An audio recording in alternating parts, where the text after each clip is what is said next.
ਰਹੀ ਹੈ ਜੀ, ਆ ਰਹੀ ਹੈ ਆਵਾਜ਼। ਅੱਛਾ, ਆਪਾਂ ਸ਼ੁਰੂ ਕਰਦੇ ਹਾਂ ਥੋੜੇ ਚਿਰ ਤਾਈਂ। ਇੱਕ ਸਵਾਲ ਕੱਲ ਦਾ ਆਇਆ ਸੀਗਾ ਜੀ, ਉਹਦਾ ਕਲੈਰੀਫਾਈ ਤਾਂ ਹੋ ਗਿਆ ਜਸਟ ਇਨ ਕੇਸ। ਉਹ ਕੱਲ ਦੇ ਸਵਾਲ ਦੇ ਕੱਲ ਸਵਾਲ ਪੁੱਛਿਆ ਸੀਗਾ, ਉਹ ਤੁਸੀਂ ਕਲੀਅਰ ਤਾਂ ਕਰ ਦਿੱਤਾ ਸੀ, ਤੇ ਇੱਕ ਵਾਰੀ ਫੇਰ ਤੁਸੀਂ ਉਹਦੇ ਬਾਰੇ ਦੱਸ ਦਿਓ ਜੀ। ਉਹ ਸੀਗਾ ਮਜ਼ਹਬ ਤੇ ਧਰਮ ਦੇ ਵਿੱਚ ਫਰਕ। ਅੱਛਾ, ਦੇਖੋ ਜੀ, ਮਜ਼ਹਬ ਜਿਹੜਾ ਨਾ ਉਹ ਸੀਮਤ ਦਾਇਰੇ ਦੇ ਵਿੱਚ ਹੈਗਾ। ਉਹਦੀਆਂ ਬੰਦੇ ਦੀਆਂ ਬਣਾਈਆਂ ਹੋਈਆਂ ਕੁਝ ਸੀਮਾਵਾਂ ਔਰ ਮਰਿਆਦਾਵਾਂ ਨੇ, ਉਹ ਉਹਨਾਂ ਤੋਂ ਬਾਹਰ ਟੱਪਦਾ ਨਹੀਂ ਹੈ। ਔਰ ਉਹ ਮਜ਼ਹਬ ਦੇ ਵਿੱਚ ਬਹੁਤ ਸਾਰੇ ਕਰਮ ਕਾਂਡ ਆ ਜਾਂਦੇ ਨੇ। ਜਿਵੇਂ ਹਰ ਮਜ਼ਹਬ ਦੇ ਵੱਖਰੇ ਨੇ ਤੀਰਥਾਂ ਤੇ ਨਹਾਉਣਾ ਹੈਗਾ, ਕੋਈ ਕਰਮ ਕਾਂਡ ਕਰਦਾ ਹੈ, ਕੋਈ ਪੂਜਾ ਕਰਦਾ ਹੈ, ਜਾਂ ਮਤਲਬ ਕੋਈ ਜਪ ਕਰਦਾ ਹੈ, ਕੋਈ ਤਪ ਕਰਦਾ ਹੈ, ਕੋਈ ਸੰਨਿਆਸੀ ਹੋ ਜਾਂਦਾ ਹੈ। ਇਹ ਸਾਰੇ ਆਪੋ ਆਪਣੇ ਵੱਖਰੀਆਂ ਵੱਖਰੀਆਂ ਮਰਿਆਦਾਵਾਂ ਨੇ। ਔਰ ਜਦੋਂ ਕੋਈ ਉਸ ਮਰਿਆਦਾ ਨੂੰ ਤੋੜ ਕੇ ਬਾਹਰ ਨਿਕਲਦਾ ਹੈ ਤਾਂ ਉਸ ਮਜ਼ਹਬ ਦੇ ਲੋਕਾਂ ਨੂੰ ਪ੍ਰੋਬਲਮ ਹੁੰਦੀ ਹੈ, ਤੇ ਜਦੋਂ ਕੋਈ ਉਹਦੇ ਅੰਦਰ ਇੰਟਰਫੇਅਰ ਕਰਦਾ ਤਾਂ ਵੀ ਪ੍ਰੋਬਲਮ ਹੁੰਦੀ ਹੈ ਜੀ। ਲੇਕਿਨ ਜੋ ਧਰਮ ਹੈ ਨਾ, ਧਰਮ ਇੱਕ ਹੈ। ਉਹ ਹੈ ਜਿੱਡਾ ਵੱਡਾ ਇਹ ਬ੍ਰਹਿਮੰਡ ਵਿਸ਼ਾਲ ਹੈ, ਓਡਾ ਵੱਡਾ ਹੀ ਧਰਮ ਵਿਸ਼ਾਲ ਹੈ। ਕਿਉਂਕਿ ਰੱਬ ਇੱਕ ਹੈ, ਇਸ ਲਈ ਧਰਮ ਵੀ ਇੱਕ। ਇਹਨੂੰ ਥੋੜਾ ਜਿਹਾ ਵਿਸਥਾਰ ਨਾਲ ਸਮਝ ਲਿਓ। ਇੱਕ ਜੇ ਤੁਸੀਂ ਪੁਸਤਕ ਪੜ੍ਹ ਸਕੋ ਤਾਂ ਪੁਸਤਕ ਹੈਗੀ ਧਰਮ ਦੀ ਉਤਪਤੀ ਅਤੇ ਉਸ ਦਾ ਵਿਕਾਸ। ਜਿੱਥੋਂ ਧਰਮ ਨੂੰ, ਜਿਸ ਅੱਜ ਦਾ ਧਰਮ ਹੈ ਜਿਹੜਾ ਇਹ ਚੱਲਦਾ ਆ ਰਿਹਾ, ਤਾਂ ਵਿਕਾਸ ਹੋਇਆ। ਪਹਿਲੋਂ ਬਹੁਤ ਦੇਵਵਾਦ ਸੀ, 33 ਕਰੋੜ ਦੇਵਤੇ। ਉਸ ਤੋਂ ਬਾਅਦ ਤ੍ਰਿਮੂਰਤੀ ਸਿਧਾਂਤ ਆ ਗਿਆ। ਉਸ ਤੋਂ ਬਾਅਦ ਆਪਣਾ ਸੰਤ ਸਮਾਜ, ਸੰਤ ਦੀ ਜਿਹੜੀ ਇਹ ਆਉਂਦੀ ਹੈ, ਸਾਧੂ ਸੰਤ ਜਿਹੜੇ ਨੇ ਈਸ਼ਵਰਵਾਦ ਦੀ ਗੱਲ ਕਰਦੇ ਨੇ, ਔਰ ਨਾਲ ਫਿਰ ਇਸਲਾਮ ਆਉਂਦਾ ਹੈ। ਉਸ ਤੋਂ ਬਾਅਦ ਜੈਨ ਧਰਮ ਹੈਗਾ, ਬੁੱਧ ਧਰਮ ਹੈਗਾ, ਤੇ ਸਭ ਤੋਂ ਲਾਸਟ ਵਿੱਚ ਆ ਰਹੇ ਨੇ ਸਾਹਿਬ ਸ੍ਰੀ ਗੁਰੂ ਨਾਨਕ ਦੇਵ ਜੀ। ਤਾਂ ਗੁਰੂ ਨਾਨਕ ਦੇਵ ਜੀ ਨੇ ਟੋਟਲ ਨਵੀਂ ਵਿਚਾਰਧਾਰਾ ਦਿੱਤੀ ਹੈ। ਰਾਜਨੀਤਿਕ, ਧਾਰਮਿਕ, ਆਰਥਿਕ, ਸਮਾਜਿਕ ਜੋ ਪਿਛਲੀ ਵਿਚਾਰਧਾਰਾ ਸੀ ਉਹਨੂੰ ਰੱਦ ਕਰਕੇ ਇੱਕ ਸਰਬ ਸਾਂਝੀ ਵਿਚਾਰਧਾਰਾ ਦਿੱਤੀ ਹੈ। ਔਰ ਉਹਨਾਂ ਨੇ ਇੱਕ ਤਾਂ ਜਿਹੜਾ ਰੱਬ ਉੱਤੇ ਵਸਦਾ ਸੀ ਕਿ ਇਹ ਸੱਚ ਦੁਨੀਆ ਤੋਂ ਵੱਖਰਾ ਰੱਬ ਹੈ, ਉਹਨੂੰ ਇਸ ਕੁਦਰਤ ਦੇ ਵਿੱਚ ਵਿਖਾਇਆ ਕਿ ਕੁਦਰਤ ਕਰਕੇ ਵਸਿਆ ਸੋਏ, ਜੋ ਦਿਸੈ ਸੋ ਤੇਰਾ ਰੂਪ, ਜੋ ਦਿਸੈ ਸੋ ਤੇਰਾ। ਸਾਰੇ ਅਨਮਿਊਟ ਕਰ ਦਿਓ ਸਾਰਿਆਂ ਨੂੰ ਨਾ, ਕਿਸੇ ਦੇ ਆਵਾਜ਼ ਆ ਰਹੀ ਹੈ। ਹਾਂਜੀ, ਇੱਕ ਮਿੰਟ ਸਾਰਿਆਂ ਨੂੰ ਅਨਮਿਊਟ ਕਰ ਦਿਓ। ਫਿਰ ਜਿੰਨੇ ਹੋਣਾ ਹੋਏਗਾ ਮਿਊਟ ਕਰ ਦਿਓ ਸਾਰਿਆਂ ਨੂੰ। ਹਾਂਜੀ, ਇੱਕ ਸਕਿੰਟ ਠਹਿਰੇ ਜੀ। ਹਾਂ, ਕੋਈ ਨਾ, ਕੋਈ।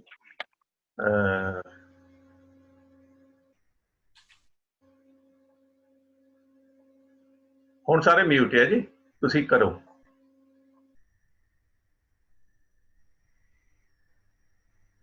ਹਾਂਜੀ, ਤਾਂ ਗੁਰੂ ਨਾਨਕ ਦੇਵ ਜੀ ਨੇ ਕਿਹਾ ਕਿ ਇਹ ਦਿਸਦਾ ਜਗਤ ਉਸ ਰੱਬ ਦਾ ਰੂਪ ਹੈ, ਔਰ ਰੱਬ ਇਸ ਕੁਦਰਤ ਦੇ ਵਿੱਚ ਵਸਦਾ ਹੈ। ਰੱਬ ਇੱਕ ਹੈ, ਅਲੱਗ ਅਲੱਗ ਨਹੀਂ ਹੈ, ਸਿਰਫ ਨਾਮ ਅਲੱਗ ਨੇ। ਤਾਂ ਜਦੋਂ ਰੱਬ ਇੱਕ ਹੈ, ਤਾਂ ਜਦੋਂ ਅਸੀਂ ਓਂਕਾਰ ਦੀ ਵਿਆਖਿਆ ਕੀਤੀ ਸੀ, ਤਾਂ ਇਹਦਾ ਮਤਲਬ ਇਹ ਹੋਇਆ ਕਿ ਧਰਮ ਵੀ ਇੱਕੋ ਹੀ ਹੈ।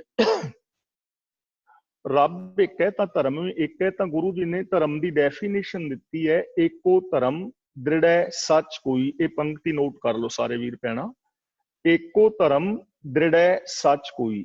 ਔਰ ਗੁਰੂ ਅਰਜਨ ਦੇਵ ਜੀ ਦਾ ਪਾਵਨ ਬਚਨ ਹੈ, ਸਰਬ ਧਰਮ ਹੈ ਸ੍ਰੇਸ਼ਟ ਧਰਮ, ਹਰ ਕੋ ਨਾਮ ਜਪ ਨਿਰਮਲ ਕਰਮ। ਤਾਂ ਹੁਣ ਧਰਮ ਦੀ ਜੋ ਡੈਫੀਨੇਸ਼ਨ ਹੋਏਗੀ ਉਹ ਕੁਛ ਇਸ ਤਰ੍ਹਾਂ ਹੋਏਗੀ ਕਿ ਸੱਚ ਨੂੰ ਆਧਾਰ ਬਣਾ ਕੇ ਮਨੁੱਖੀ ਫਰਜ਼ਾਂ ਨੂੰ ਪੂਰੇ ਕਰਨ ਦਾ ਨਾਮ ਧਰਮ ਹੈ। ਸੱਚ ਨੂੰ ਆਧਾਰ ਬਣਾ ਕੇ ਮਨੁੱਖੀ ਫਰਜ਼ਾਂ ਨੂੰ ਪੂਰੇ ਕਰਨ ਦਾ ਨਾਮ ਧਰਮ ਹੈ। ਤੇ ਇਹ ਕਿਸੇ ਦਾਇਰੇ ਦੇ ਵਿੱਚ ਬੱਝਾ ਹੋਇਆ ਨਹੀਂ ਹੈ। ਜਿਹੜਾ ਵੱਡਾ ਯੂਨੀਵਰਸ ਹੈ, ਓਡਾ ਵੱਡਾ ਹੀ ਧਰਮ ਵੀ ਹੈ। ਜਿਵੇਂ ਕੱਲ ਮੈਂ ਬੇਨਤੀ ਕੀਤੀ ਸੀ ਕਿ ਇੱਕ ਬੇਟੀ ਦੇ ਫਰਜ਼ ਨੇ। ਦੇਖੋ, ਮੇਰੀ ਬੇਟੀ ਹੈ, ਮੇਰੀ ਬੇਟੀ ਔਰ ਬੇਟੇ ਦੇ ਕੁਝ ਫਰਜ਼ ਨੇ, ਤੇ ਮੈਂ ਹੈਗਾ ਵਾਂ ਸਿੱਖ। ਤੇ ਜੋ ਮੇਰੀ ਬੇਟੀ ਬੇਟੇ ਦੇ ਫਰਜ਼ ਨੇ ਮਾਂ ਪਿਓ ਵਾਸਤੇ, ਹਿੰਦੂ ਬੇਟੀ ਬੇਟੀ ਦੇ ਵੀ ਉਹੀ ਫਰਜ਼ ਨੇ, ਮੁਸਲਮਾਨ ਬੇਟੀ ਔਰ ਬੇਟੇ ਦੇ ਵੀ ਉਹੀ ਫਰਜ਼ ਨੇ। ਮੈਂ ਪਿਤਾ ਹਾਂ, ਤਾਂ ਜੋ ਮੇਰੇ ਫਰਜ਼ ਨੇ ਆਪਣੇ ਬੱਚਿਆਂ ਵਾਸਤੇ, ਉਹ ਹਿੰਦੂ ਮੁਸਲਮਾਨ ਸਾਰੇ ਪਿਓ ਦੇ ਉਹੀ ਫਰਜ਼ ਨੇ। ਠੀਕ ਹੈ ਜੀ। ਇਸੇ ਤਰ੍ਹਾਂ ਇਹ ਫਰਜ਼ ਇਹਨਾਂ ਰਿਸ਼ਤਿਆਂ ਤੱਕ ਸੀਮਤ ਨਹੀਂ ਹੈ। ਜਿਹੜਾ ਵੱਡਾ ਯੂਨੀਵਰਸ ਹੈ, ਓਡੇ ਵੱਡੇ ਹੀ ਸਾਡੇ ਫਰਜ਼ ਨੇ। ਦੇਖੋ, ਹਵਾ ਲਈ ਕੀ ਫਰਜ਼ ਨੇ, ਵਨਸਪਤੀ ਲਈ ਸਾਡੇ ਕੀ ਫਰਜ਼ ਨੇ, ਜੀਵ ਜੰਤੂਆਂ ਲਈ ਕੀ ਫਰਜ਼ ਨੇ, ਆਂਢੀਆਂ ਗੁਆਂਢੀਆਂ ਵਾਸਤੇ ਸਾਡੇ ਕੀ ਫਰਜ਼ ਨੇ, ਯਾਰਾਂ ਦੋਸਤਾਂ ਵਾਸਤੇ ਕੀ ਫਰਜ਼ ਨੇ। ਸੱਚ ਨੂੰ ਆਧਾਰ ਬਣਾ ਕੇ ਮਨੁੱਖੀ ਫਰਜ਼ਾਂ ਨੂੰ ਪੂਰੇ ਕਰਨ ਦਾ ਨਾਮ ਧਰਮ ਹੈ। ਫਾਰ ਐਗਜ਼ਾਮਪਲ, ਤੁਸੀਂ ਆਪਣੇ ਘਰ ਦੇ ਵਿੱਚ ਸਵੇਰੇ ਬਰਸ਼ ਕਰਨ ਲੱਗਦੇ ਹੋ, ਖੱਬੇ ਹੱਥ ਵਿੱਚ ਤੁਸੀਂ ਬਰਸ਼ ਫੜਿਆ, ਤੁਹਾਡਾ ਫੋਨ ਆ ਜਾਂਦਾ ਹੈ, ਤੇ ਤੁਸੀਂ ਕੀ ਕੀਤਾ, ਖੱਬੇ ਹੱਥ ਵਿੱਚ ਬਰਸ਼ ਫੜ ਕੇ ਫੋਨ ਫੜਿਆ ਤੇ ਆਪਣੇ ਕੰਨ ਨੂੰ ਲਾ ਲਿਆ। ਹੁਣ ਦੋਵੇਂ ਹੱਥ ਤੁਹਾਡੇ ਬਿਜੀ ਨੇ ਤੇ ਪਾਣੀ ਦੀ ਟੂਟੀ ਜਿਹੜੀ ਇਹ ਚੱਲਦੀ ਹੈ ਪਈ, 10 ਮਿੰਟ ਪਾਣੀ ਦੀ ਟੂਟੀ ਤੁਹਾਡੀ ਚੱਲਦੀ ਰਹੀ ਤਾਂ ਤੁਸੀਂ ਧਰਮੀ ਨਹੀਂ ਹੋ, ਕਿਉਂਕਿ ਤੁਸੀਂ 3 ਬੰਦਿਆਂ ਦੇ ਇਸ਼ਨਾਨ ਕਰਨ ਜੋਗਾ ਪਾਣੀ ਵਿਅਰਥ ਗਵਾ ਦਿੱਤਾ।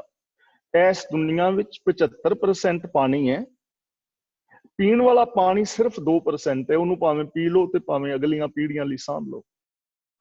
ਤੁਸੀਂ ਗੁਰਦੁਆਰੇ, ਮੰਦਿਰ, ਮਸੀਤ ਵਿੱਚੋਂ ਨਿਕਲੇ, ਤੁਹਾਨੂੰ ਪ੍ਰਸ਼ਾਦ ਮਿਲਿਆ ਜਾਂ ਤੁਹਾਨੂੰ ਉੱਥੋਂ ਕੋਈ ਟੌਫੀ ਮਿਲੀ ਤੇ ਤੁਸੀਂ ਉਹ ਟੌਫੀ ਖਾ ਕੇ ਬਾਹਰ ਸੜਕ ਤੇ ਸੁੱਟ ਦਿੱਤੀ ਤਾਂ ਤੁਹਾਡੇ ਕੀਤੇ ਧਰਮ ਕਰਮ ਬੇਕਾਰ ਹੋ ਗਏ, ਕਿਉਂਕਿ ਤੁਸੀਂ ਗੰਦਗੀ ਫੈਲਾ ਰਹੇ ਹੋ। ਤਾਂ ਇਹ ਸਾਰਾ ਜਿਹੜਾ ਏਡਾ ਵੱਡਾ ਯੂਨੀਵਰਸ ਹੈ, ਓਡੇ ਵੱਡੇ ਸਾਡੇ ਸਾਰਿਆਂ ਦੇ ਸਾਂਝੇ ਫਰਜ਼ ਨੇ, ਇਸ ਲਈ ਇਹ ਇੱਕ ਸਰਬ ਸਾਂਝਾ ਧਰਮ ਹੈ। ਧਰਮ ਹੈਗਾ ਫਰਜ਼, ਤੇ ਫਰਜ਼ ਸੀਮਾ ਵਿੱਚ ਨਹੀਂ ਅਸੀਮ ਨੇ, ਤੇ ਜੋ ਮਜ਼ਹਬ ਨੇ ਉਹ ਕਰਮ ਕਾਂਡਾਂ ਦੇ ਵਿੱਚ ਬੱਝੇ ਹੋਏ ਨੇ, ਤੇ ਗੁਰੂ ਨਾਨਕ ਦੇਵ ਜੀ ਨੇ ਉਹਨਾਂ ਚੀਜ਼ਾਂ ਦਾ ਖੰਡਨ ਕੀਤਾ ਹੈ। ਆਪ ਕਹਿੰਦੇ ਨੇ ਸਰਬ ਸ਼ਬਦੰ ਏਕ ਸ਼ਬਦੰ, ਸ਼ਬਦੰ ਦਾ ਮਤਲਬ ਧਰਮ, ਮਜ਼ਹਬ, ਕਿ ਸਾਰੇ ਮਜ਼ਹਬਾਂ ਦਾ ਇੱਕ ਹੀ ਧਰਮ ਹੈ। ਸਰਬ ਸ਼ਬਦੰ ਏਕ ਸ਼ਬਦੰ ਜੇ ਕੋ ਜਾਣੇ ਭਿਓ, ਜੇ ਕੋਈ ਐਸ ਭੇਤ ਵਾਲੀ ਗੱਲ ਨੂੰ ਸਮਝ ਲੈ ਤਾਂ ਨਾਨਕ ਤਾ ਕਾ ਦਾਸ ਹੈ, ਸੋਈ ਨਿਰੰਜਨ ਦੇਓ। ਨਿਰੰਜਨ ਦੇਓ ਦਾ ਮਤਲਬ ਮਾਇਆ ਦੀ ਮੈਲ ਤੋਂ ਰਹਿਤ ਪ੍ਰਭੂ।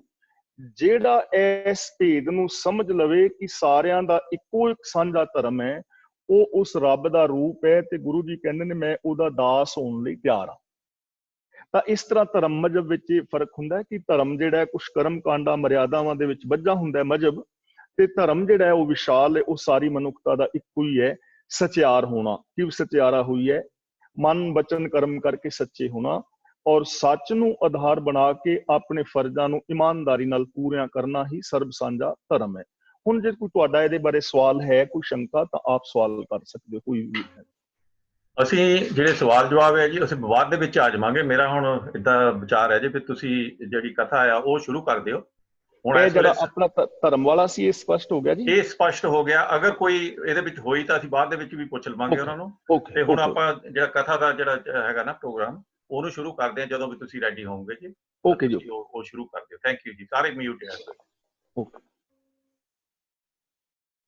ਸਾਧ ਸੰਗਤ ਜੀ, ਵਾਹਿਗੁਰੂ ਜੀ ਕਾ ਖਾਲਸਾ, ਵਾਹਿਗੁਰੂ ਜੀ ਕੀ ਫਤਿਹ। ਆਪ ਸਾਰੇ ਹੀ ਵੀਰਾਂ ਔਰ ਭੈਣਾਂ ਦਾ ਇਸ ਕਲਾਸ ਦੇ ਅੰਦਰ ਸਵਾਗਤ ਹੈ ਜੀ, ਜੀ ਆਇਆਂ ਨੂੰ। ਜਿਵੇਂ ਕਿ ਆਪਾਂ ਇਸ ਕਲਾਸ ਦੇ ਵਿੱਚ ਸਾਰੇ ਵੀਰ ਭੈਣਾਂ ਮਿਲ ਕੇ ਤੇ ਵਿਚਾਰ ਕਰ ਰਹੇ ਹਾਂ ਗੁਰੂ ਪਾਤਸ਼ਾਹ ਸਾਹਿਬ ਸ੍ਰੀ ਗੁਰੂ ਨਾਨਕ ਪਾਤਸ਼ਾਹ ਜੀ ਦੀ ਪਾਵਨ ਬਾਣੀ ਆਸਾ ਕੀ ਵਾਰ। ਅੱਜ ਅਸੀਂ ਦੂਜੀ ਪੌੜੀ ਦੀ ਵਿਚਾਰ ਆਰੰਭ ਕਰ ਰਹੇ ਹਾਂ, ਤੇ ਇਹ ਦੂਜੀ ਪੌੜੀ ਦੇ ਨਾਲ ਸਾਹਿਬ ਸ੍ਰੀ ਗੁਰੂ ਨਾਨਕ ਪਾਤਸ਼ਾਹ ਜੀ ਦੇ ਉਚਾਰਨ ਕੀਤੇ ਹੋਏ 2 ਸ਼ਲੋਕ ਨੇ, ਔਰ ਇੱਕ ਸ਼ਲੋਕ ਸਾਹਿਬ ਸ੍ਰੀ ਗੁਰੂ ਅੰਗਦ ਦੇਵ ਜੀ ਦਾ ਉਚਾਰਨ ਕੀਤਾ ਹੋਇਆ ਹੈ। ਤੇ ਇਹਨਾਂ ਸ਼ਲੋਕਾਂ ਰਾਹੀਂ ਗੁਰਦੇਵ ਪਾਤਸ਼ਾਹ ਜੀ ਨੇ ਸਾਨੂੰ ਸਮਝਾਇਆ ਹੈ ਐਸੇ ਇੱਕ ਜੀਵਨ ਦੀ ਜੁਗਤ, ਜਿਸ ਜੀਵਨ ਜੁਗਤ ਨੂੰ ਅਪਣਾ ਕੇ ਸਾਡੀ ਜ਼ਿੰਦਗੀ ਦੇ ਅੰਦਰ ਵਿਸ਼ਾਲਤਾ ਆਏਗੀ। ਆਮ ਜੋ ਮਨੁੱਖ ਹੈ, ਉਹਦੇ ਜੀਵਨ ਦੇ ਅੰਦਰ ਪ੍ਰੋਬਲਮ ਕੀ ਹੈ ਕਿ ਉਹਦਾ ਕੋਈ ਗੋਲ ਨਹੀਂ, ਉਹਦਾ ਕੋਈ ਏਮ ਨਹੀਂ, ਤੇ ਜੋ ਏਮਲੈਸ ਜ਼ਿੰਦਗੀ ਹੈ ਉਹ ਬਹੁਤ ਦੁਖਦਾਈ ਹੈ। ਏਮਲੈਸ ਜ਼ਿੰਦਗੀ ਉਸ ਕਿਸ਼ਤੀ ਦੀ ਤਰ੍ਹਾਂ ਹੈ ਜਿਸ ਕਿਸ਼ਤੀ ਨੂੰ ਸਮੁੰਦਰ ਦੇ ਅੰਦਰ ਛੱਡ ਦਿੱਤਾ ਗਿਆ ਹੈ, ਪਰ ਉਸ ਕਿਸ਼ਤੀ ਦੇ ਅੰਦਰ ਨਾ ਕੋਈ ਮਲਾਹ ਹੈ, ਨਾ ਇੰਜਨ ਹੈ, ਤੇ ਨਾ ਚੱਪੂ ਨੇ। ਹੁਣ ਉਹ ਕਿਸ਼ਤੀ ਕਿੱਥੇ ਜਾਏਗੀ? 2 ਲਹਿਰਾਂ ਆਉਣਗੀਆਂ, ਇੱਧਰ ਨੂੰ ਲੈ ਜਾਣਗੀਆਂ, 2 ਲਹਿਰਾਂ ਆਉਣਗੀਆਂ, ਇੱਧਰ ਨੂੰ ਲੈ ਜਾਣਗੀਆਂ। ਆਖਿਰ ਉਹ ਕਿਸ਼ਤੀ ਕਿਸੇ ਘੁੰਮਣ ਘੇਰੀ ਦੇ ਅੰਦਰ ਫਸ ਕੇ ਡੁੱਬ ਜਾਏਗੀ। ਇਸੇ ਤਰ੍ਹਾਂ ਜਿਸ ਮਨੁੱਖ ਦਾ ਜ਼ਿੰਦਗੀ ਦੇ ਅੰਦਰ ਆਪਣਾ ਕੋਈ ਗੋਲ ਨਹੀਂ, ਕੋਈ ਏਮ ਨਹੀਂ, ਉਹਦੀ ਜ਼ਿੰਦਗੀ ਉਸ ਕਿਸ਼ਤੀ ਵਰਗੀ ਹੈ। ਇਸ ਲਈ ਸਾਡਾ ਗੋਲ ਦਾ ਹੋਣਾ ਬਹੁਤ ਜ਼ਰੂਰੀ ਹੈ, ਤੇ ਗੋਲ ਛੋਟਾ ਨਹੀਂ, ਬਹੁਤ ਵੱਡਾ। ਰਾਜਨੀਤਿਕ, ਅਸੀਂ ਰਾਜਨੀਤੀ ਕੈਸੀ ਚਾਹੁੰਦੇ ਹਾਂ, ਧਾਰਮਿਕ, ਆਰਥਿਕ, ਸਮਾਜਿਕ, ਸਰੀਰਕ, ਮਾਨਸਿਕ, ਬੌਧਿਕ, ਪਰਿਵਾਰਕ, ਵਿਵਹਾਰਕ ਤੌਰ ਤੇ ਸਾਡਾ ਕੀ ਗੋਲ ਹੈ, ਇਹ ਗੋਲ ਹੋਣਾ ਬਹੁਤ ਜ਼ਰੂਰੀ ਹੈ। ਔਰ ਉਹ ਜੋ ਗੋਲ ਤੇ ਅਸੀਂ ਪਹੁੰਚਾਂਗੇ ਉਹ ਤਾਂ ਪਹੁੰਚ ਪਾਵਾਂਗੇ ਜੇ ਸਾਡੇ ਕੋਲ ਸਾਧਨ ਸਹੀ ਹੋਣਗੇ, ਔਰ ਦੂਜੇ ਨੰਬਰ ਤੇ ਤਾਂ ਪਹੁੰਚ ਪਾਵਾਂਗੇ ਜੇ ਸਾਡੀ ਡਾਇਰੈਕਸ਼ਨ ਠੀਕ ਹੋਏਗੀ। ਜੇ ਅਸੀਂ ਕਿਸੇ ਨਿਯਮ ਦੇ ਅੰਦਰ ਚੱਲਾਂਗੇ, ਜੇ ਅਸੀਂ ਕਿਸੇ ਨਿਯਮ ਦੇ ਅੰਦਰ ਨਹੀਂ ਚੱਲਦੇ ਤਾਂ ਫਿਰ ਸਾਡਾ ਜੀਵਨ ਜਿਹੜਾ ਹੈ ਉਹ ਸਫਲ ਨਹੀਂ ਹੋਏਗਾ, ਉਹਦੇ ਅੰਦਰੋਂ ਸੁੱਖ ਨਹੀਂ ਉਪਜੇਗਾ। ਤਾਂ ਗੁਰੂ ਪਾਤਸ਼ਾਹ ਜੀ ਨੇ ਸਾਨੂੰ ਪਹਿਲਾਂ ਸਮਝਾਇਆ ਹੈ ਕਿ ਇਹ ਪੂਰੇ ਬ੍ਰਹਿਮੰਡ ਵੱਲ ਇੱਕ ਝਾਤ ਮਾਰੋ। ਇਹ ਸਾਰੇ ਦਾ ਸਾਰਾ ਬ੍ਰਹਿਮੰਡ, ਦੁਨੀਆ ਦੀ ਹਰ ਨਿੱਕੀ ਵੱਡੀ ਸ਼ੈ ਕਿਸੇ ਖਾਸ ਨੇਮ ਦੇ ਅੰਦਰ ਚੱਲ ਰਹੀ ਹੈ। ਔਰ ਨਾਲ ਸਾਨੂੰ ਸਮਝਾਇਆ ਹੈ ਕਿ ਪ੍ਰਭੂ ਦੇ ਇਸ ਸੰਸਾਰ ਦੇ ਅੰਦਰ ਰੰਚਕ ਮਾਤਰ ਵੀ ਕੋਈ ਉਕਾਈ ਨਹੀਂ ਹੈ। ਆਓ ਬੜੇ ਪਿਆਰ ਨਾਲ ਵਿਚਾਰ ਕਰਨ ਦਾ ਯਤਨ ਕਰੀਏ। ਸ਼ਲੋਕ ਮਹਿਲਾ ਪਹਿਲਾ। ਸੱਚੇ ਤੇਰੇ ਖੰਡ ਸੱਚੇ ਬ੍ਰਹਿਮੰਡ। ਸੱਚੇ ਦਾ ਮਤਲਬ ਸਦਾ ਫਿਰ ਰਹਿਣ ਵਾਲੇ, ਔਰ ਖੰਡ ਦਾ ਮਤਲਬ ਸ੍ਰਿਸ਼ਟੀ ਦੇ ਹਿੱਸੇ, ਔਰ ਲੋ ਦਾ ਮਤਲਬ ਜਿਹੜੇ ਲੋਕ ਨੇ ਜਿਹੜੇ ਬਹੁਤ ਸਾਰੇ ਮੰਨੇ ਗਏ। ਤਾਂ ਗੁਰੂ ਜੀ ਕਹਿੰਦੇ ਨੇ, ਹੇ ਪ੍ਰਭੂ, ਜੋ ਇਹ ਸ੍ਰਿਸ਼ਟੀ ਦੇ ਟੁਕੜੇ ਨੇ, ਜਜ਼ੀਰੇ ਨੇ ਔਰ ਬ੍ਰਹਿਮੰਡ ਨੇ, ਅਨੰਤ ਬ੍ਰਹਿਮੰਡ, ਇਹ ਸਾਰੇ ਸੱਚੇ ਨੇ। ਹੁਣ ਸੱਚੇ ਦਾ ਮਤਲਬ, ਸੱਚਾ ਬੰਦਾ ਉਹ ਹੁੰਦਾ ਹੈ ਜਿਸ ਦੇ ਅੰਦਰ ਕੋਈ ਉਕਾਈ ਨਾ ਹੋਵੇ। ਕਿ ਹੇ ਸੱਚੇ ਪ੍ਰਭੂ, ਇਹ ਜਿੰਨੇ ਵੀ ਖੰਡ ਮੰਡਲ ਬ੍ਰਹਿਮੰਡ ਨੇ, ਇਹ ਸਾਰੇ ਸੱਚੇ ਨੇ, ਭਾਵ ਉਕਾਈ ਤੋਂ ਰਹਿਤ ਨੇ। ਇਹਨਾਂ ਦੇ ਅੰਦਰ ਕੋਈ ਉਕਾਈ ਨਹੀਂ ਹੈ। ਇਹ ਕਿਸੇ ਖਾਸ ਨੇਮ ਦੇ ਅੰਦਰ ਕੰਮ ਕਰ ਰਹੇ ਨੇ। ਔਰ ਇਹ ਹਕੀਕਤ ਹੈ। ਇਸ ਦੁਨੀਆ ਨੂੰ ਅਸੀਂ ਦੇਖਦੇ ਹਾਂ ਕਿ ਧਰਤੀ ਜੋ ਘੁੰਮ ਰਹੀ ਹੈ, ਆਪਣੀ ਕਿਸੇ ਸਪੀਡ ਦੇ ਅੰਦਰ ਘੁੰਮ ਰਹੀ ਹੈ, ਸੂਰਜ ਦੇ ਚੁਫੇਰੇ। ਧਰਤੀ ਆਪਣੇ ਧੁਰੇ ਦੇ ਉੱਤੇ ਘੁੰਮ ਰਹੀ ਹੈ ਤਾਂ ਕਿਸੇ ਵਿਸ਼ੇਸ਼ ਸਪੀਡ ਅੰਦਰ ਘੁੰਮ ਰਹੀ ਹੈ। ਚੰਦਰਮਾ ਘੁੰਮ ਰਿਹਾ ਹੈ, ਉਹਦੀ ਸਪੀਡ ਹੈ। ਇੱਥੇ ਅਨੰਤ ਖੰਡ ਮੰਡਲ ਬ੍ਰਹਿਮੰਡ, ਗ੍ਰਹਿ ਨਕਸ਼ਤਰ, ਤਾਰੇ ਸਿਆਰੇ ਸਿਤਾਰੇ ਕੁਆਂਟਲੀਆਂ ਲੈ ਰਹੇ ਨੇ, ਕਿਸੇ ਨਿਯਮ ਦੇ ਅੰਦਰ ਲੈ ਰਹੇ ਨੇ। ਜੇ ਨਿਯਮ ਨਾ ਹੋਵੇ, ਜੇ ਟਾਈਮਿੰਗ ਨਾ ਹੋਏ ਤਾਂ ਸਾਰੇ ਆਪਸ ਦੇ ਵਿੱਚ ਟਕਰਾ ਜਾਂਦੇ। ਹਰ ਚੀਜ਼ ਦੀ ਟਾਈਮਿੰਗ ਨੇਮਬੱਧ ਹੈ, ਇਹਦੇ ਅੰਦਰ ਕੋਈ ਉਕਾਈ ਨਹੀਂ ਹੈ। ਤੁਸੀਂ ਇਹ ਦੇਖੋਗੇ, ਫਸਲਾਂ ਪੈਦਾ ਹੋ ਰਹੀਆਂ ਨੇ ਤਾਂ ਕਿਸੇ ਨਿਯਮ ਦੇ ਅੰਦਰ ਪੈਦਾ ਹੋ ਰਹੀਆਂ ਨੇ। ਜੀਵ ਜੰਤ ਪੈਦਾ ਹੋ ਰਹੇ ਨੇ ਕਿਸੇ ਨਿਯਮ ਦੇ ਅੰਦਰ। ਤੇਰੇ ਇਸ ਖੰਡ ਮੰਡਲ ਬ੍ਰਹਿਮੰਡਾਂ ਦਾ ਜੋ ਇਹ ਸਿਲਸਿਲਾ ਹੈ, ਇੱਕ ਸੱਚਾ ਹੈ। ਸੱਚੇ ਦਾ ਮਤਲਬ ਉਕਾਈ ਤੋਂ ਰਹਿਤ ਹੈ। ਕਈ ਵਾਰ ਸਾਨੂੰ ਉਕਾਈ ਦਿਸਦੀ ਹੈ, ਉਹਦਾ ਰੀਜਨ ਹੈ ਕਿ ਸਾਡੀ ਸੋਚ ਸੀਮਤ ਹੈ। ਕਿਵੇਂ? ਇੱਕ ਨਿੱਕੀ ਜੀ ਮੈਂ ਕਹਾਣੀ ਸੁਣਾਵਾਂ। ਇੱਕ ਬੰਦਾ ਬੋਰਡ ਦੇ ਪੇੜ ਦੇ ਥੱਲੇ ਸੁੱਤਾ ਹੋਇਆ ਸੀ, ਆਰਾਮ ਕਰ ਰਿਹਾ ਸੀ ਮੰਜੇ। ਨਾਲ ਹੀ ਇੱਕ ਦੁਆਣਿਆਂ ਦਾ, ਤਰਬੂਜਾਂ ਦਾ ਖੇਤ ਸੀ। ਵੱਡੇ ਵੱਡੇ ਦੁਆਣੇ ਲੱਗੇ, 5-5, 7-7 ਕਿਲੋ ਦੇ, 10-10 ਕਿਲੋ ਦੇ ਦੁਆਣੇ। ਇਹਨੇ ਬੋਰਡ ਵੱਲ ਝਾਤੀ ਮਾਰੀ ਤੇ ਉੱਤੇ ਨਿੱਕੀਆਂ ਨਿੱਕੀਆਂ ਗੋਲਾਂ ਲੱਗੀਆਂ, ਤੇ ਇਹਦੇ ਮਨ ਦੇ ਅੰਦਰ ਆਈ ਕਿ ਰੱਬ ਦੇ ਇਸ ਸੰਸਾਰ ਦੇ ਅੰਦਰ ਉਕਾਈ ਹੈ। ਰੱਬ ਨੂੰ ਭੁਲੇਖਾ ਲੱਗ ਗਿਆ, ਕੁਦਰਤ ਨੂੰ। ਦੇਖੋ, ਆ ਮਾੜੀਆਂ ਮਾੜੀਆਂ ਵੱਲਾਂ ਨੇ, ਇਹਨਾਂ ਨਾਲ 7-7, 8-8 ਕਿਲੋ ਦੇ ਦੁਆਣੇ ਲੱਗੇ ਨੇ। ਏਡਾ ਵੱਡਾ ਬੋਰਡ ਹੈ, ਉਹਨੂੰ ਨਿੱਕੀਆਂ ਨਿੱਕੀਆਂ ਗੋਲਾਂ ਲੱਗੀਆਂ ਹੋਈਆਂ ਨੇ। ਕਿੰਨਾ ਚੰਗਾ ਹੁੰਦਾ ਕਿ ਇਸ ਬੋਰਡ ਦੇ ਉੱਤੇ ਵੱਡੇ ਵੱਡੇ ਦੁਹਾਣੇ ਲੱਗੇ ਹੁੰਦੇ, ਕਿੰਨੇ ਚੰਗੇ ਲੱਗਦੇ। ਤੇ ਇਹਨਾਂ ਵੱਲਾਂ ਦੇ ਨਾਲ ਨਿੱਕੀਆਂ ਨਿੱਕੀਆਂ ਗੋਲਾਂ ਲੱਗੀਆਂ ਹੁੰਦੀਆਂ। ਹਾਲੇ ਇਹ ਸੋਚ ਰਿਹਾ ਸੀ ਤੇ ਉੱਤੋਂ ਇੱਕ ਗੋਲ ਟੁੱਟੀ ਨਿੱਕੀ ਜੀ ਇਹਦੇ ਨੱਕ ਦੇ ਉੱਤੇ ਆਣ ਕੇ ਵੱਜੀ, ਤੇ ਹੱਸਣ ਲੱਗ ਪਿਆ ਤੇ ਸ਼ੁਕਰਾਨਾ ਕੀਤਾ, ਸ਼ੁਕਰ ਹੈ ਪ੍ਰਭੂ ਤੇ ਦੁਹਾਣੇ ਨਹੀਂ ਲੱਗੇ, ਤੂੰ ਜੋ ਕੀਤਾ ਠੀਕ ਕੀਤਾ। ਜੇ ਉੱਤੋਂ ਦੁਹਾਣਾ ਡਿੱਗਦਾ ਤੇ ਕੀ ਹੋਣਾ ਸੀ। ਯਾਨੀ ਸਾਨੂੰ ਉਕਾਈ ਲੱਗਦੀ ਹੈ ਕਈ ਵਾਰ, ਪਰ ਹੁੰਦੀ ਨਹੀਂ। ਰੱਬ ਦੀ ਇਸ ਕਾਇਨਾਤ ਦੇ ਅੰਦਰ, ਕੁਦਰਤ ਦੇ ਅੰਦਰ ਹਰ ਸ਼ੈ ਨੇਮਬੱਧ ਹੈ, ਸੱਚੀ ਹੈ, ਯਾਨੀ ਉਕਾਈ ਤੋਂ ਰਹਿਤ ਹੈ। ਸੱਚੇ ਤੇਰੇ ਲੋ ਸੱਚੇ ਆਕਾਰ। ਲੋ ਦਾ ਮਤਲਬ, ਜਿਵੇਂ ਕਈਆਂ ਨੇ 3 ਲੋਕ ਮੰਨੇ ਨੇ, ਕਈਆਂ ਨੇ 14 ਲੋਕ ਮੰਨੇ ਨੇ, ਇਹ ਲੋਕਾਂ ਦੀ ਮਨੌਤ ਹੈ। ਤਾਂ ਗੁਰੂ ਜੀ ਕਹਿੰਦੇ ਨੇ ਜਿੰਨੇ ਵੀ ਲੋਕ ਨੇ ਉਹ ਸਭ ਸੱਚੇ ਨੇ, ਯਾਨੀ ਉਹਨਾਂ ਦੇ ਵਿੱਚ ਕੋਈ ਉਕਾਈ ਨਹੀਂ।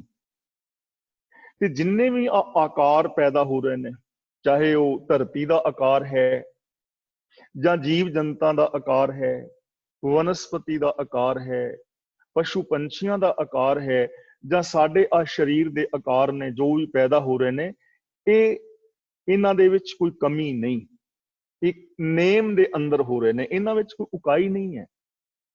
ਤੇ ਜਦੋਂ ਕੋਈ ਕਿਤੇ ਉਕਾਈ ਹੁੰਦੀ ਹੈ ਉਦੋਂ ਸਰੀਰ ਬਿਮਾਰ ਹੋ ਜਾਂਦਾ ਹੈ। ਉਕਾਈ ਤੋਂ ਰਹਿਤ ਹੈ ਸਾਰਾ ਸਿਲਸਿਲਾ। ਉਕਾਈ ਤੋਂ ਰਹਿਤ ਭਾਵ ਕਿਸੇ ਖਾਸ ਨਿਯਮ ਦੇ ਅੰਦਰ ਇਹ ਸਾਰਾ ਸੰਸਾਰ ਕਾਰਜਸ਼ੀਲ ਹੈ, ਔਰ ਸਾਰੇ ਸੰਸਾਰ ਦੀ ਉਤਪत्ति, ਪਾਲਣਾ, ਲੈਤਾ ਔਰ ਸੰਚਾਲਨ ਕਿਸੇ ਖਾਸ ਨਿਯਮਾਂ ਦੇ ਅੰਦਰ ਹੋ ਰਿਹਾ ਹੈ। ਇਹਨਾਂ ਦੇ ਅੰਦਰ ਕੋਈ ਉਕਾਈ ਨਹੀਂ ਹੈ। ਸੱਚੇ ਤੇਰੇ ਕਰਨੇ ਸਰਬ ਵਿਚਾਰ। ਕਰਨੇ ਦਾ ਮਤਲਬ ਹੈਗਾ ਜੋ ਵੀ ਤੇਰੇ ਕੀਤੇ ਹੋਏ ਕਰਮ ਨੇ ਉਹ ਸਭ ਸੱਚੇ ਨੇ, ਤੇਰੇ ਕੰਮ ਸੱਚੇ ਨੇ, ਤੇਰੇ ਕੰਮਾਂ ਦੇ ਅੰਦਰ ਕੋਈ ਉਕਾਈ ਨਹੀਂ। ਕੰਮ ਦਾ ਮਤਲਬ ਜੋ ਵੀ ਇਸ ਸੰਸਾਰ ਦੇ ਅੰਦਰ ਬਣਿਆ ਹੈ, ਜੋ ਵੀ ਇਸ ਕੁਦਰਤ ਦੇ ਅੰਦਰ ਹੋ ਰਿਹਾ ਹੈ, ਉਹ ਕਿਸੇ ਖਾਸ ਨਿਯਮ ਦੇ ਅੰਦਰ ਹੋ ਰਿਹਾ ਹੈ, ਉਹਦੇ ਅੰਦਰ ਕੋਈ ਉਕਾਈ ਨਹੀਂ ਹੈ। ਔਰ ਤੇਰੇ ਜੋ ਵਿਚਾਰ ਨੇ ਉਹ ਸਭ ਨਾਸ਼ ਰਹਿਤ ਨੇ, ਉਹ ਸੱਚੇ ਨੇ। ਜੋ ਅਸੀਂ ਤੇਰੇ ਬਾਰੇ ਵਿਚਾਰ ਕਰਦੇ ਹਾਂ ਜਾਂ ਇਸ ਕੁਦਰਤ ਬਾਰੇ ਜੋ ਵਿਚਾਰ ਕਰਦੇ ਹਾਂ ਤਾਂ ਉਹ ਸੱਚੀ ਹੈ, ਯਾਨੀ ਉਹ ਸੱਚ ਦੇ ਬੇਸ ਦੇ ਉੱਤੇ ਹੀ ਹੈ। ਜੋ ਅਸੀਂ ਜਦੋਂ ਇਹਦੀ ਕੁਦਰਤ ਦੀ ਕੋਈ ਵਿਚਾਰ ਕਰਾਂਗੇ ਔਰ ਅਸੀਂ ਉਹਨੂੰ ਵਿਚਾਰਾਂਗੇ, ਖੋਜਾਂਗੇ, ਤਾਂ ਫਿਰ ਪਾਵਾਂਗੇ ਕਿ ਉਹ ਬਿਲਕੁਲ ਸੱਚੀ ਉਤਰ ਰਹੀ ਹੈ, ਉਹ ਨੇਮ ਕੰਮ ਕਰ ਰਹੇ ਨੇ। ਜਿਵੇਂ ਆਪਾਂ ਪਿਛਲੀ ਵਾਰੀ ਵਿਚਾਰ ਕੀਤੀ ਸੀ ਕਿ ਆਕਾਸ਼ ਦੇ ਅੰਦਰ ਜਾਂ ਪੂਰੀ ਜਗ੍ਹਾ ਸੰਸਾਰ ਦੇ ਅੰਦਰ ਕੁਝ ਨੇਮ ਕੰਮ ਕਰ ਰਹੇ ਨੇ।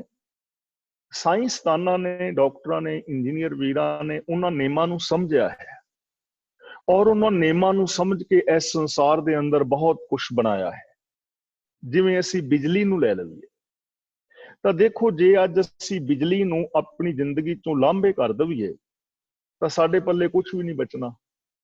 ਲਾਈਟ ਨੂੰ, ਬਿਜਲੀ ਨੂੰ ਇੱਕ ਪਾਸੇ ਕਰ ਦਿਓ, ਇਹ ਸਮਝ ਲਓ ਕਿ ਲਾਈਟ ਨਾ ਹੋਵੇ ਤੇ ਸਾਡਾ ਕੀ ਬਣੇਗਾ। ਲੇਕਿਨ ਇਹ ਲਾਈਟ ਕਿਵੇਂ ਖੋਜੀ ਗਈ? ਕਿਸੇ ਨੇ ਵੇਖਿਆ ਕਿ ਆ ਬੱਦਲ ਜਦੋਂ ਬਣਦੇ ਨੇ ਉਦੋਂ ਇੱਕ ਬਹੁਤ ਵੱਡਾ ਧਮਾਕਾ ਹੁੰਦਾ ਹੈ, ਆਵਾਜ਼ ਹੁੰਦੀ ਹੈ, ਚਾਨਣਾ ਵੀ ਹੁੰਦਾ ਹੈ। ਹੁਣ ਕਿੰਨੀ ਮੁੱਦਤ ਲੱਗੀ ਹੋਏਗੀ ਇਸ ਚੀਜ਼ ਨੂੰ ਸਮਝਣ ਦੀ ਕਿ ਨੈਗੇਟਿਵ ਔਰ ਪੋਜ਼ਿਟਿਵ ਬੱਦਲ ਟਕਰਾਉਂਦੇ ਨੇ ਤਾਂ ਬਿਜਲੀ ਬਣਦੀ ਹੈ। ਇਹ ਨੇਮ ਤਾਂ ਹੈ ਸੀ। ਵਿਗਿਆਨਕਾਂ ਨੇ ਇਸ ਨੇਮ ਦੀ ਖੋਜ ਕੀਤੀ, ਉਹਨੂੰ ਸਮਝਿਆ ਤੇ ਆ ਬਿਜਲੀ ਤਿਆਰ ਕਰ ਲਈ ਤੇ ਕਿੰਨਾ ਵੱਡਾ ਸਾਡੀ ਜ਼ਿੰਦਗੀ ਦਾ ਇੱਕ ਅੰਗ ਬਣ ਗਈ। ਇਸ ਲਈ ਕੁਦਰਤ ਬਾਰੇ ਜੋ ਵਿਚਾਰ ਕੀਤੇ ਜਾਣਗੇ ਉਹ ਵਿਚਾਰ ਵੀ ਸੱਚੇ ਹੋਣਗੇ ਔਰ ਸੱਚੇ ਵਿਚਾਰਾਂ ਰਾਹੀਂ ਹੀ ਸੱਚੇ ਨੂੰ ਸਮਝਿਆ ਜਾ ਸਕਦਾ ਹੈ। ਕਿਤੇ ਉਕਾਈ ਸਾਡੇ ਵਿਚਾਰਾਂ ਵਿੱਚ ਤਾਂ ਹੋ ਸਕਦੀ ਹੈ, ਲੇਕਿਨ ਕੁਦਰਤ ਸੱਚੀ ਹੈ, ਉਹਨੂੰ ਸੱਚੇ ਵਿਚਾਰਾਂ ਰਾਹੀਂ ਸਮਝਿਆ ਜਾ ਸਕਦਾ ਹੈ। ਅਗਲਾ ਵਚਨ ਕਰਦੇ ਨੇ, ਸੱਚਾ ਤੇਰਾ ਅਮਰ ਸੱਚਾ ਦੀਵਾਨ। ਅਮਰ ਦਾ ਮਤਲਬ ਹੁਕਮ ਤੇ ਦੀਵਾਨ ਦਾ ਮਤਲਬ ਹੈ ਦਰਬਾਰ। ਤੇਰੀ ਬਾਦਸ਼ਾਹੀ ਸੱਚੀ ਹੈ, ਸਲਾਮਤ ਹੈ ਔਰ ਤੇਰਾ ਜੋ ਹੁਕਮ ਹੈ, ਹੁਕਮ ਦਾ ਮਤਲਬ ਹੁਕਮ, ਰਜਾ, ਭਾਣਾ ਔਰ ਲੇਖ, ਇਹ ਸਾਰੇ ਦਾ ਮਤਲਬ ਹੈ law of nature. Law of nature ਕੁਦਰਤ ਦੇ ਬਜਵੇਂ ਨਿਯਮ ਜਾਂ ਅਸੀਂ ਸਿਸਟਮ ਕਹਿ ਸਕਦੇ ਹਾਂ। ਜਿਸ ਸਿਸਟਮ ਦੇ ਅੰਦਰ, ਜਿਨ੍ਹਾਂ ਨੇਮਾਂ ਦੇ ਅੰਦਰ ਇਹ ਸੰਸਾਰ ਚੱਲ ਰਿਹਾ ਹੈ ਉਹ ਬਿਲਕੁਲ ਸੱਚੇ ਨੇ, ਉਹ ਉਕਾਈ ਤੋਂ ਰਹਿਤ ਨੇ। ਤੇ ਜੇ ਇਹਨਾਂ ਨੇਮਾਂ ਨੂੰ ਸਮਝ ਕੇ ਜ਼ਿੰਦਗੀ ਜੀਵੀ ਜਾਵੇ, ਸਮਝ ਲਓ ਤੁਸੀਂ ਪ੍ਰਭੂ ਦੀ ਬਾਦਸ਼ਾਹੀ ਵਿੱਚ ਜੀ ਰਹੇ ਹੋ, ਕਿਉਂਕਿ ਉਹਦੇ ਨਿਯਮ ਸੱਚੇ ਨੇ, ਉਹਦੀ ਬਾਦਸ਼ਾਹੀ ਸੱਚੀ ਹੈ। ਯਾਨੀ ਉਹ ਜੋ ਐਨਰਜੀ, ਕੋਈ ਕਹਿੰਦਾ ਹੈ ਜਿਸ ਨੂੰ ਅਸੀਂ ਰੱਬ ਕਹਿ ਰਹੇ ਹਾਂ, ਇੱਕ ਓੰਕਾਰ ਜੋ ਸਾਰੇ ਜਗਤ ਦੇ ਅੰਦਰ ਸਮਾਇਆ ਹੈ, ਜਿਸ ਕਰਕੇ ਸੰਸਾਰ ਦੀ ਉਤਪत्ति, ਲੈਤਾ, ਪਾਲਣਾ ਔਰ ਸੰਚਾਲਨ ਹੁੰਦਾ ਹੈ, ਉਹ ਸदैव ਹੈ, ਉਹਨੇ ਕਦੇ ਖਤਮ ਨਹੀਂ ਹੋਣਾ। ਰੱਬ ਨੇ ਕਦੇ ਮਰਨਾ ਨਹੀਂ। ਰੱਬ ਕਾਲ ਤੋਂ ਰਹਿਤ ਹੈ ਤੇ ਜਿਹੜਾ ਕਾਲ ਤੋਂ ਰਹਿਤ ਹੈ ਉਹਦਾ ਰਾਜ ਵੀ ਕਾਲ ਤੋਂ ਰਹਿਤ ਹੈ, ਉਹਦੇ ਨੇਮ ਵੀ ਕਾਲ ਤੋਂ ਰਹਿਤ ਨੇ।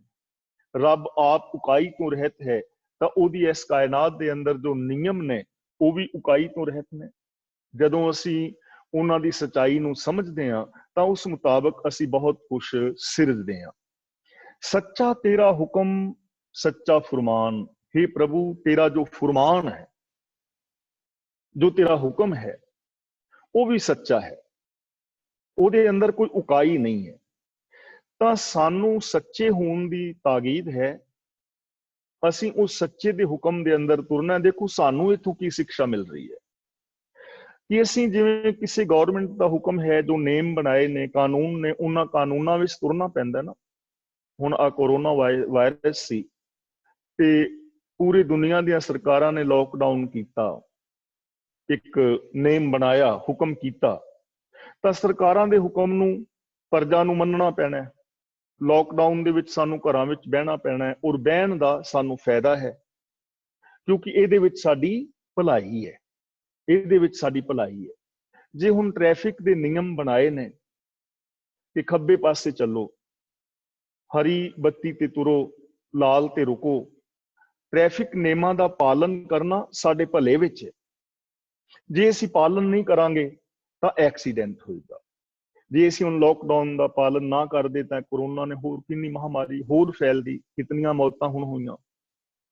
ਤਾਂ ਜਦੋਂ ਅਸੀਂ ਕਿਸੇ ਹੁਕਮ ਨੂੰ ਤੋੜਦੇ ਹਾਂ, ਸਮਾਜ ਦੇ ਨਿਯਮਾਂ ਨੂੰ ਤੋੜਦੇ ਹਾਂ, ਧਰਮ ਦੇ ਨਿਯਮਾਂ ਨੂੰ ਤੋੜਦੇ ਹਾਂ, ਜ਼ਿੰਦਗੀ ਦੇ ਨਿਯਮਾਂ ਨੂੰ ਤੋੜਦੇ ਹਾਂ, ਪਰਿਵਾਰ ਦੇ ਨਿਯਮਾਂ ਨੂੰ ਤੋੜਦੇ ਹਾਂ, ਉਦੋਂ ਸਾਡੀ ਜ਼ਿੰਦਗੀ ਵਿੱਚ ਦੁੱਖ ਆਉਂਦਾ ਹੈ।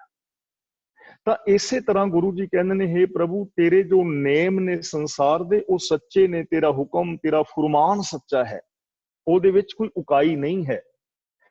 ਤਾਂ ਇਸ ਲਈ ਜੇ ਅਸੀਂ ਵੀ ਉਕਾਈ ਤੋਂ ਰਹਿਤ ਜ਼ਿੰਦਗੀ ਜੀਣਾ ਚਾਹੁੰਦੇ ਹਾਂ ਤਾਂ ਫਿਰ ਸਾਨੂੰ ਵੀ ਕੁਦਰਤ ਦੇ ਨਿਯਮਾਂ ਨੂੰ ਸਮਝ ਕੇ ਜ਼ਿੰਦਗੀ ਜੀਣੀ ਚਾਹੀਦੀ ਹੈ। ਆਪਣੀ ਜ਼ਿੰਦਗੀ ਵਾਸਤੇ ਨਾ ਕੁਦਰਤ ਦੇ ਨਿਯਮਾਂ ਨੂੰ ਸਮਝ ਕੇ ਸਾਨੂੰ ਆਪਣੇ ਜੀਵਨ ਵਾਸਤੇ ਅਸੂਲ ਬਣਾਉਣੇ ਚਾਹੀਦੇ ਨੇ।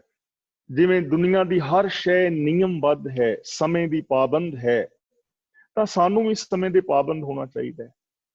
ਇਹ ਕੁਦਰਤ ਦਾ ਸਿਲਸਿਲਾ ਸੱਚਾ ਹੈ ਤਾਂ ਸਾਨੂੰ ਵੀ ਮਨ, ਬਚਨ, ਕਰਮ ਕਰਕੇ ਸੱਚੇ ਔਰ ਇਮਾਨਦਾਰ ਬਣਨਾ ਚਾਹੀਦਾ ਹੈ। ਜਦੋਂ ਹਰ ਇਨਸਾਨ, ਹਿੰਦੂ, ਮੁਸਲਮਾਨ, ਸਿੱਖ, ਈਸਾਈ, ਜੈਨੀ, ਬੋਧੀ, ਪਾਰਸੀ, ਕਾਲੇ, ਗੋਰੇ, ਅਮੀਰ, ਗਰੀਬ, ਪੜ੍ਹੇ, ਅਨਪੜ੍ਹ, ਰਾਜਾ, ਪ੍ਰਜਾ, ਇਸਤਰੀਆਂ, ਪੁਰਸ਼, ਬੱਚੀਆਂ, ਬੱਚੇ, ਜਵਾਨ, ਬਜ਼ੁਰਗ, ਹਰ ਕੋਈ ਬੰਦਾ ਜਦੋਂ ਇਮਾਨਦਾਰੀ ਦੇ ਨਾਲ ਆਪਣੇ ਫਰਜ਼ਾਂ ਨੂੰ ਪੂਰੀਆਂ ਕਰੇਗਾ ਤਾਂ ਇਹ ਦੁਨੀਆ ਸੁਹਾਵਣਾ ਬਾਗ ਹੋ ਜਾਏਗੀ। ਉਹਦਾ ਫੁਰਮਾਨ ਸੱਚਾ ਹੈ ਤਾਂ ਸਾਨੂੰ ਉਸ ਫੁਰਮਾਨ ਨੂੰ ਮੰਨਣਾ ਚਾਹੀਦਾ ਹੈ। ਜਿਵੇਂ ਗੁਰੂ ਪਾਤਸ਼ਾਹ ਜੀ ਦੀ ਪਾਵਨ ਬਾਣੀ ਸੱਚੀ ਹੈ ਤਾਂ ਸਾਨੂੰ ਗੁਰਬਾਣੀ ਅਨੁਸਾਰ ਇਮਾਨਦਾਰੀ ਦੇ ਨਾਲ ਜ਼ਿੰਦਗੀ ਜੀਣੀ ਚਾਹੀਦੀ ਹੈ, ਮਨ, ਬਚਨ ਔਰ ਕਰਮ ਕਰਕੇ। ਸੱਚਾ ਤੇਰਾ ਕਰਮ, ਸੱਚਾ ਨਿਸ਼ਾਨ, ਕਰਮ ਦਾ ਮਤਲਬ ਕੰਮ। हे ਪ੍ਰਭੂ ਤੇਰੇ ਜੋ ਕੰਮ ਨੇ, ਤੇਰਾ ਹਰ ਕੰਮ ਸੱਚਾ ਹੈ, ਤੇਰਾ ਹਰ ਕੰਮ ਉਕਾਈ ਤੋਂ ਰਹਿਤ ਹੈ। ਤੇ ਨਿਸ਼ਾਨ ਦਾ ਮਤਲਬ ਹੈ ਰਾਹਦਾਰੀ। ਜਿਵੇਂ ਨਾ ਇੰਡੀਆ ਦੇ ਵਿੱਚ ਤੁਹਾਨੂੰ ਪਤਾ ਹੈ, ਜੋ ਸਾਰੇ ਮੇਰੀ ਉਮਰ ਦੇ ਵੀਰ ਭਰਾ ਬੈਠੇ ਤੁਸੀਂ, ਇੰਡੀਆ ਵਿੱਚ ਜਦੋਂ ਕੋਈ ਗਾਂ ਮੱਝ ਵੇਚਦਾ ਸੀ ਨਾ ਤੇ ਕਿਸੇ ਦੂਜੇ ਪਿੰਡ ਲੈ ਕੇ ਜਾਣੀ ਹੁੰਦੀ ਸੀ ਤਾਂ ਉਸ ਪਿੰਡ ਦੇ ਲੰਬੜਦਾਰ ਤੋਂ ਜਾਂ ਸਰਪੰਚ ਤੋਂ ਔਰ ਉਸ ਮਾਲਕ ਤੋਂ ਲਿਖਵਾ ਲੈਂਦੇ ਸਨ ਕਿ ਮੈਂ ਫਲਾਣਾ ਤਾਕੀਦ ਕਰਦਾ ਹਾਂ ਕਿ ਇਹ ਮੱਝ ਕਾਲੇ ਰੰਗ ਦੀ, ਇਹੋ ਜਿਹੇ ਦੇ ਸਿੰਘ ਨੇ, ਇਸ ਬੰਦੇ ਨੂੰ ਇੰਨੇ ਪੈਸੇ ਦੀ ਵੇਚੀ ਹੈ ਔਰ ਇਹ ਇਸ ਪਿੰਡ ਤੋਂ ਇਸ ਪਿੰਡ ਲੈ ਕੇ ਜਾ ਰਿਹਾ। ਉੱਥੇ ਦੋ ਗਵਾਹ ਤੇ ਸਰਪੰਚ ਦੀ ਮੋਹਰ ਲਵਾ ਦਿੱਤੀ ਸੀ। ਉਹ ਇਸ ਕਰਕੇ ਸੀ ਕਿ ਰਾਹ ਦੇ ਵਿੱਚ ਲਿਜਾਂਦਿਆਂ ਕੋਈ ਬੰਦਾ ਇਹ ਨਾ ਸਮਝੇ ਕਿ ਚੋਰੀ ਦਾ ਸਮਾਨ ਲਿਆ ਰਿਹਾ ਹੈ। ਇਸ ਕਰਕੇ ਰਾਹਦਾਰੀ ਬਣਾਈ ਜਾਂਦੀ ਸੀ। ਜੇ ਰਾਹ 'ਚ ਕੋਈ ਪੁੱਛਦਾ ਸੀ ਤੇ ਉਹ ਵਿਖਾ ਦਿੰਦਾ ਸੀ ਕਿ ਰਾਹਦਾਰੀ ਹੈ, ਮੈਂ ਵੀ ਮੱਝ ਖਰੀਦ ਕੇ ਲਿਆਇਆ, ਉਹਨੂੰ ਅੱਗੇ ਜਾਣ ਦਿੰਦੇ ਸਨ। ਤਾਂ ਇਹਦਾ ਮਤਲਬ ਹੋਇਆ ਕਿ ਪ੍ਰਭੂ ਜੋ ਤੇਰਾ ਗਿਆਨ ਹੈ ਉਹ ਇੱਕ ਰਾਹਦਾਰੀ ਹੈ। ਜੇ ਸਾਨੂੰ ਰਾਸਤੇ ਦੇ ਵਿੱਚ ਕਿਤੇ ਕੋਈ ਅਟਕਾ ਆਉਂਦੀ ਹੈ ਨਾ, ਕੋਈ ਸਪੀਡ ਬ੍ਰੇਕਰ ਆਉਂਦਾ ਹੈ, ਸਾਡੀ ਜ਼ਿੰਦਗੀ ਦੇ ਅੰਦਰ ਕੋਈ ਪ੍ਰੋਬਲਮ ਆਉਂਦੀ ਹੈ, ਤਾਂ ਉੱਥੇ ਜੋ ਤੇਰਾ ਸੱਚਾ ਗਿਆਨ ਹੈ ਉਹ ਰਾਹਦਾਰੀ ਹੋਏਗੀ। ਭਾਵ ਕਿ ਸੱਚੇ ਗਿਆਨ ਰਾਹੀਂ ਉਸ ਸਮੱਸਿਆ ਨੂੰ ਸੋਲਵ ਕੀਤਾ ਜਾ ਸਕਦਾ ਹੈ।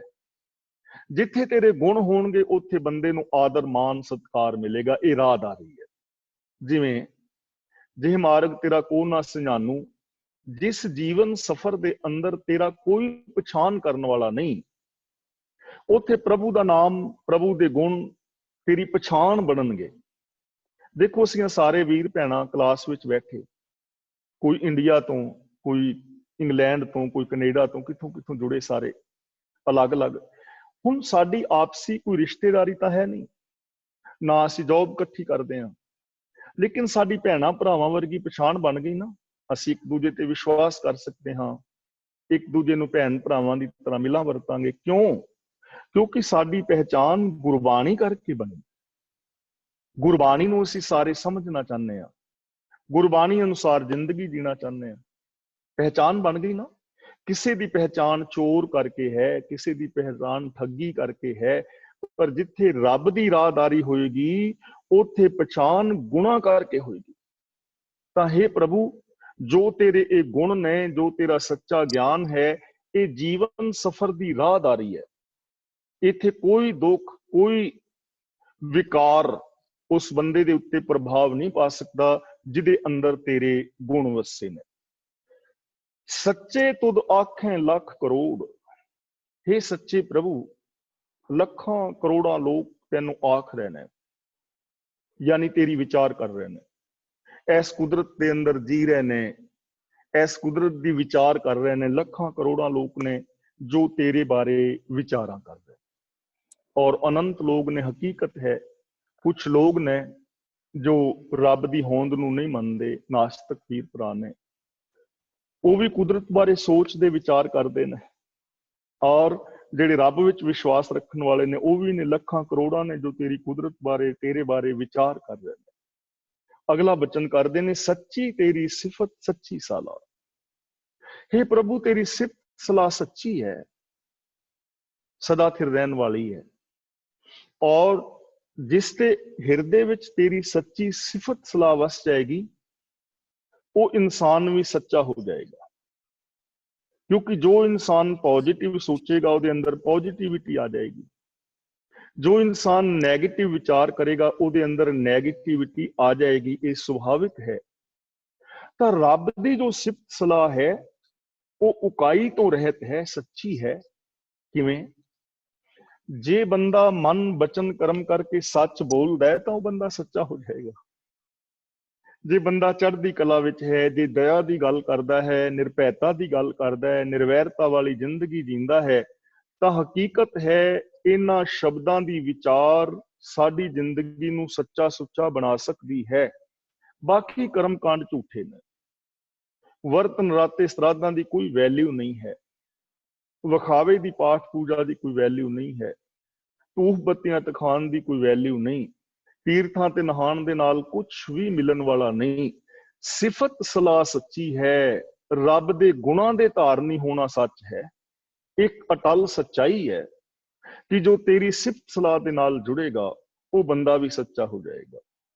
ਸੱਚੀ ਤੇਰੀ ਕੁਦਰਤ, ਸੱਚੇ ਪਾਤਸ਼ਾਹ। हे ਪ੍ਰਭੂ, ਤੇਰੀ ਆ ਕੁਦਰਤ ਉਕਾਈ ਤੋਂ ਰਹਿਤ ਹੈ, ਤੇਰੀ ਤਾਕਤ ਉਕਾਈ ਤੋਂ ਰਹਿਤ ਹੈ। ਇਸ ਕੁਦਰਤ ਦੇ ਅੰਦਰ ਕੋਈ ਉਕਾਈ ਨਹੀਂ ਹੈ। ਇੱਥੇ ਹਰ ਸ਼ੈ ਦੀ ਮਹਾਨਤਾ ਹੈ।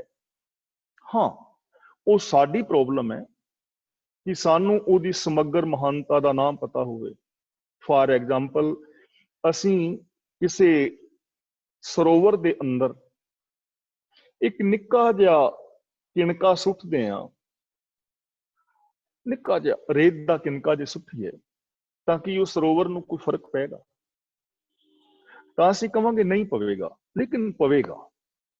ਹਾਂ, ਇਹ ਗੱਲ ਹੈ ਕਿ ਜਿਹੜਾ ਫਰਕ ਪੈਣਾ ਹੈ ਨਾ, ਉਹ ਸਾਡੀ ਸਮਝ ਤੋਂ ਪਰੇ ਹੈ। ਅਸੀਂ ਉਹਨੂੰ ਨੋਟ ਨਹੀਂ ਕਰ ਪਾਵਾਂਗੇ।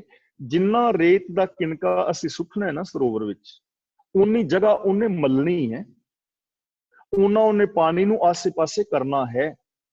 ਤਾਂ ਫਰਕ ਤਾਂ ਪਵੇਗਾ, ਲੇਕਿਨ ਉਹ ਫਰਕ ਇੰਨਾ ਸੂਖਸ਼ਮ ਹੋਏਗਾ ਕਿ ਉਹਨੂੰ ਸਾਡਾ ਦਿਮਾਗ ਹੋ ਸਕਦਾ ਫੜ ਨਾ ਪਾਵੇ। ਫਰਕ ਪਵੇਗਾ। ਤਾਂ ਇਹ ਕੁਦਰਤ ਦਾ ਜਿਹੜੀ ਹਰ ਸ਼ੈ ਹੈ ਉਹਦਾ ਕੋਈ ਰੋਲ ਹੈ। ਪੂਰੀ ਕੁਦਰਤ ਦੇ ਅੰਦਰ ਇੱਕ ਕਿਣਕੇ ਦਾ ਕੀ ਰੋਲ ਹੈ ਅਸੀਂ ਇਹ ਦੱਸ ਨਹੀਂ ਪਾਵਾਂਗੇ, ਲੇਕਿਨ ਰੋਲ ਹੈ। ਹਾਂ, ਅਸੀਂ ਲਾਗੇ ਚਾਗੇ ਉਹਦਾ ਰੋਲ ਦੱਸ ਸਕਦੇ ਹਾਂ, ਪਰ ਪੂਰੀ ਕੁਦਰਤ ਦੇ ਅੰਦਰ ਮੰਨ ਲਓ ਇੱਕ ਵਰਕਸ਼ ਹੈ ਤਾਂ ਅਸੀਂ ਇਹਨਾਂ ਤੇ ਦੱਸ ਦਿਆਂਗੇ ਕਿ ਇਸ ਵਰਕਸ਼ ਦਾ ਇਹ ਰੋਲ ਹੈ, ਇਹ ਸਾਡੀ ਮਿੱਟੀ ਦੇ ਬਹਾਵ ਨੂੰ ਰੋਕਦਾ ਹੈ, ਇਹ ਕਾਰਬਨ ਡਾਈਆਕਸਾਈਡ ਨੂੰ ਸੋਖਦਾ ਹੈ, ਸਾਡੇ ਵਾਸਤੇ ਆਕਸੀਜਨ ਪੈਦਾ ਕਰਦਾ ਹੈ, ਸਾਨੂੰ ਫੁੱਲ ਦਿੰਦਾ ਹੈ, ਫਲ ਦਿੰਦਾ ਹੈ, ਪੱਤੀਆਂ ਦਿੰਦਾ ਹੈ। ਇਸ ਰੁੱਖ ਦੀ ਦਵਾਈ ਨੂੰ ਅਸੀਂ ਬਣਾ ਕੇ ਐਵੇਂ ਯੂਜ਼ ਕਰ ਸਕਦੇ ਹਾਂ। ਇੰਨਾ ਕੁ ਰੋਲ ਤੇ ਅਸੀਂ ਦੱਸ ਦਿਆਂਗੇ, ਪਰ ਉਹਦਾ ਇੰਨਾ ਹੀ ਰੋਲ ਤਾਂ ਨਹੀਂ, ਪੂਰੇ ਬ੍ਰਹਿਮੰਡ ਦੇ ਅੰਦਰ ਵੀ ਉਹਦਾ ਕੋਈ ਰੋਲ ਹੋਏਗਾ। ਭਾਵੇਂ ਉਹ ਬਿਲਕੁਲ ਜ਼ਰਰੇ ਦੇ 1000ਵੇਂ ਹਿੱਸੇ ਜਿੰਨਾ ਵੀ ਹੋਏਗਾ ਤਾਂ ਜ਼ਰੂਰ, ਪਰ ਹੋ ਸਕਦਾ ਹੈ ਅਸੀਂ ਉਹਨੂੰ ਨਾ ਸਮਝ ਪਾਈਏ, ਸਾਡੀ ਉਸ ਸਮਝ ਤੋਂ ਪਰੇ ਹੋਵੇ। ਇਹ ਵੱਖਰਾ ਟੌਪਿਕ ਹੈ। ਤਾਂ ਗੁਰੂ ਜੀ ਕਹਿੰਦੇ ਨੇ, ਹੇ ਪ੍ਰਭੂ, ਤੇਰੀ ਇਹ ਕੁਦਰਤ ਸੱਚੀ ਹੈ। ਹੇ ਸੱਚੇ ਪਾਤਸ਼ਾਹ, ਤੇਰੀ ਇਹ ਕੁਦਰਤ ਉਕਾਈ ਤੋਂ ਰਹਿਤ ਹੈ। ਨਾਨਕ, ਇੱਥੇ ਰੁਕ ਜਾਣਾ ਹੈ, ਨਾਨਕ ਸੱਚ ਧਿਆਇਨ ਸੱਚ। ਹੁਣ ਦੇਖੋ, ਸਾਰੀ ਕੁਦਰਤ ਨੂੰ ਉਕਾਈ ਤੋਂ ਰਹਿਤ ਦੱਸ ਕੇ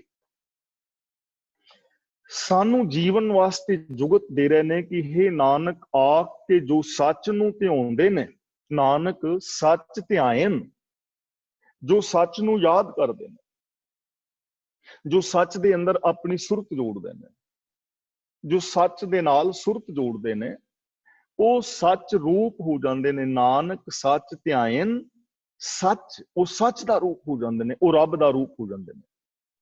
ਉਹਨਾਂ ਵਿੱਚ ਔਰ ਰੱਬ ਵਿੱਚ ਕੋਈ ਫਰਕ ਨਹੀਂ ਰਹਿੰਦਾ। ਉਹ ਵੀ ਫਿਰ ਉਕਾਈ ਤੋਂ ਰਹਿਤ ਹੋ ਜਾਂਦੇ ਨੇ।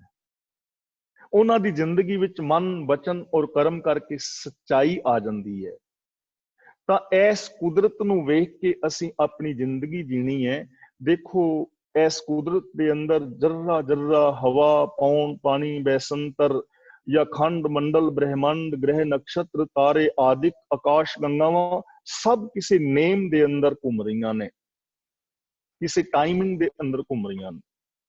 ਸੂਰਜ ਐਨ ਟਾਈਮ ਦੇ ਨਾਲ ਸਾਨੂੰ ਰੋਸ਼ਨੀ ਦਿੰਦਾ ਹੈ, ਚੰਦਰਮਾ ਵਗੈਰਾ ਹਰ ਸ਼ੈ ਕੰਮ ਕਰ ਰਹੀ ਹੈ। ਸਾਡੇ ਸਰੀਰ ਦੇ ਫੇਫੜੇ, ਅੰਗ ਆਦਿਕ ਸਾਰਾ ਕੁਛ ਐਨ ਬਿਲਕੁਲ ਸਹੀ ਕੰਮ ਕਰੀ ਜਾ ਰਿਹਾ ਹੈ।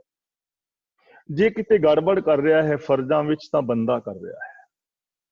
ਕਦੇ ਤੋਤੇ ਨੇ ਇਹ ਨਹੀਂ ਸੋਚਿਆ ਕਿ ਮੈਂ ਮੋਰ ਬਣ ਜਾਵਾਂ, ਮੋਰ ਨੇ ਕਦੇ ਨਹੀਂ ਸੋਚਿਆ ਕਿ ਮੈਂ ਹੰਸ ਬਣ ਜਾਵਾਂ, ਹੰਸ ਨੇ ਕਦੇ ਨਹੀਂ ਸੋਚਿਆ ਮੈਂ ਸ਼ੇਰ ਬਣ ਜਾਂ, ਤੇ ਸ਼ੇਰ ਨੇ ਕਦੇ ਨਹੀਂ ਸੋਚਿਆ ਮੈਂ ਘੋੜਾ ਬਣ ਜਾਵਾਂ।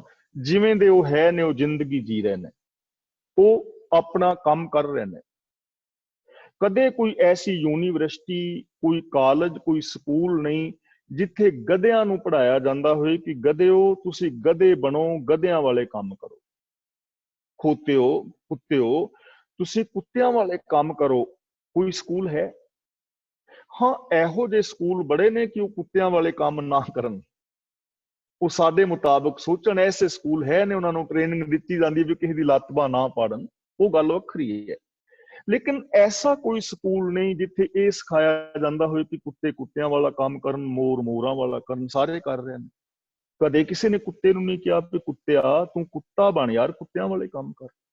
ਖੋਤਿਆ ਤੂੰ ਖੋਤਾ ਬਣ, ਖੋਤਿਆਂ ਵਾਲੇ ਕੰਮ ਕਰ। ਜਿੰਨੇ ਵੀ ਸਕੂਲ ਨੇ, ਕਾਲਜ ਨੇ, ਯੂਨੀਵਰਸਿਟੀਆਂ ਨੇ, ਮੰਦਿਰ ਨੇ, ਮਸਜਿਦ ਨੇ, ਗੁਰਦੁਆਰੇ ਨੇ, ਸਤਸੰਗ ਘਰ ਨੇ, ਬੰਦੇ ਵਾਸਤੇ ਨੇ। ਬੰਦੇ ਨੂੰ ਕਿਹਾ ਜਾ ਰਿਹਾ ਹੈ, ਬੰਦਾ ਤੂੰ ਬੰਦਾ ਬਣ, ਬੰਦਿਆ ਤੂੰ ਬੰਦਾ ਬਣ। ਹੁਣ ਬੰਦਾ ਬਣ ਜਾਏ ਤਾਂ ਬੜੀ ਵਧੀਆ ਗੱਲ ਹੈ। ਬੰਦਾ ਨਹੀਂ ਰਿਹਾ, ਸਾਡੇ ਦੁੱਖਾਂ ਦਾ ਕਾਰਨ। ਜਿਵੇਂ ਮੈਂ ਮਿਸਾਲ ਦਿੱਤੀ ਸੀ ਨਾ ਕਿ ਚੋਰੀਆਂ ਬੰਦਾ ਕਰੇ ਤੇ ਬੰਦੇ ਦੀਆਂ ਚੋਰੀਆਂ ਕੁੱਤਾ ਸੁੰਘ ਕੇ ਦੱਸੇ ਕਿ ਇਹ ਬੰਦਾ ਚੋਰ ਹੈ, ਇਹਦੇ ਨਾਲੋਂ ਵੱਡੀ ਸ਼ਰਮ ਵਾਲੀ ਗੱਲ ਕੀ ਹੋ ਸਕਦੀ। ਤਾਂ ਗੁਰੂ ਜੀ ਕਹਿੰਦੇ ਨੇ ਸੰਭਾਵਨਾ ਹੈ, ਪੋਸੀਬਿਲਿਟੀ ਹੈ।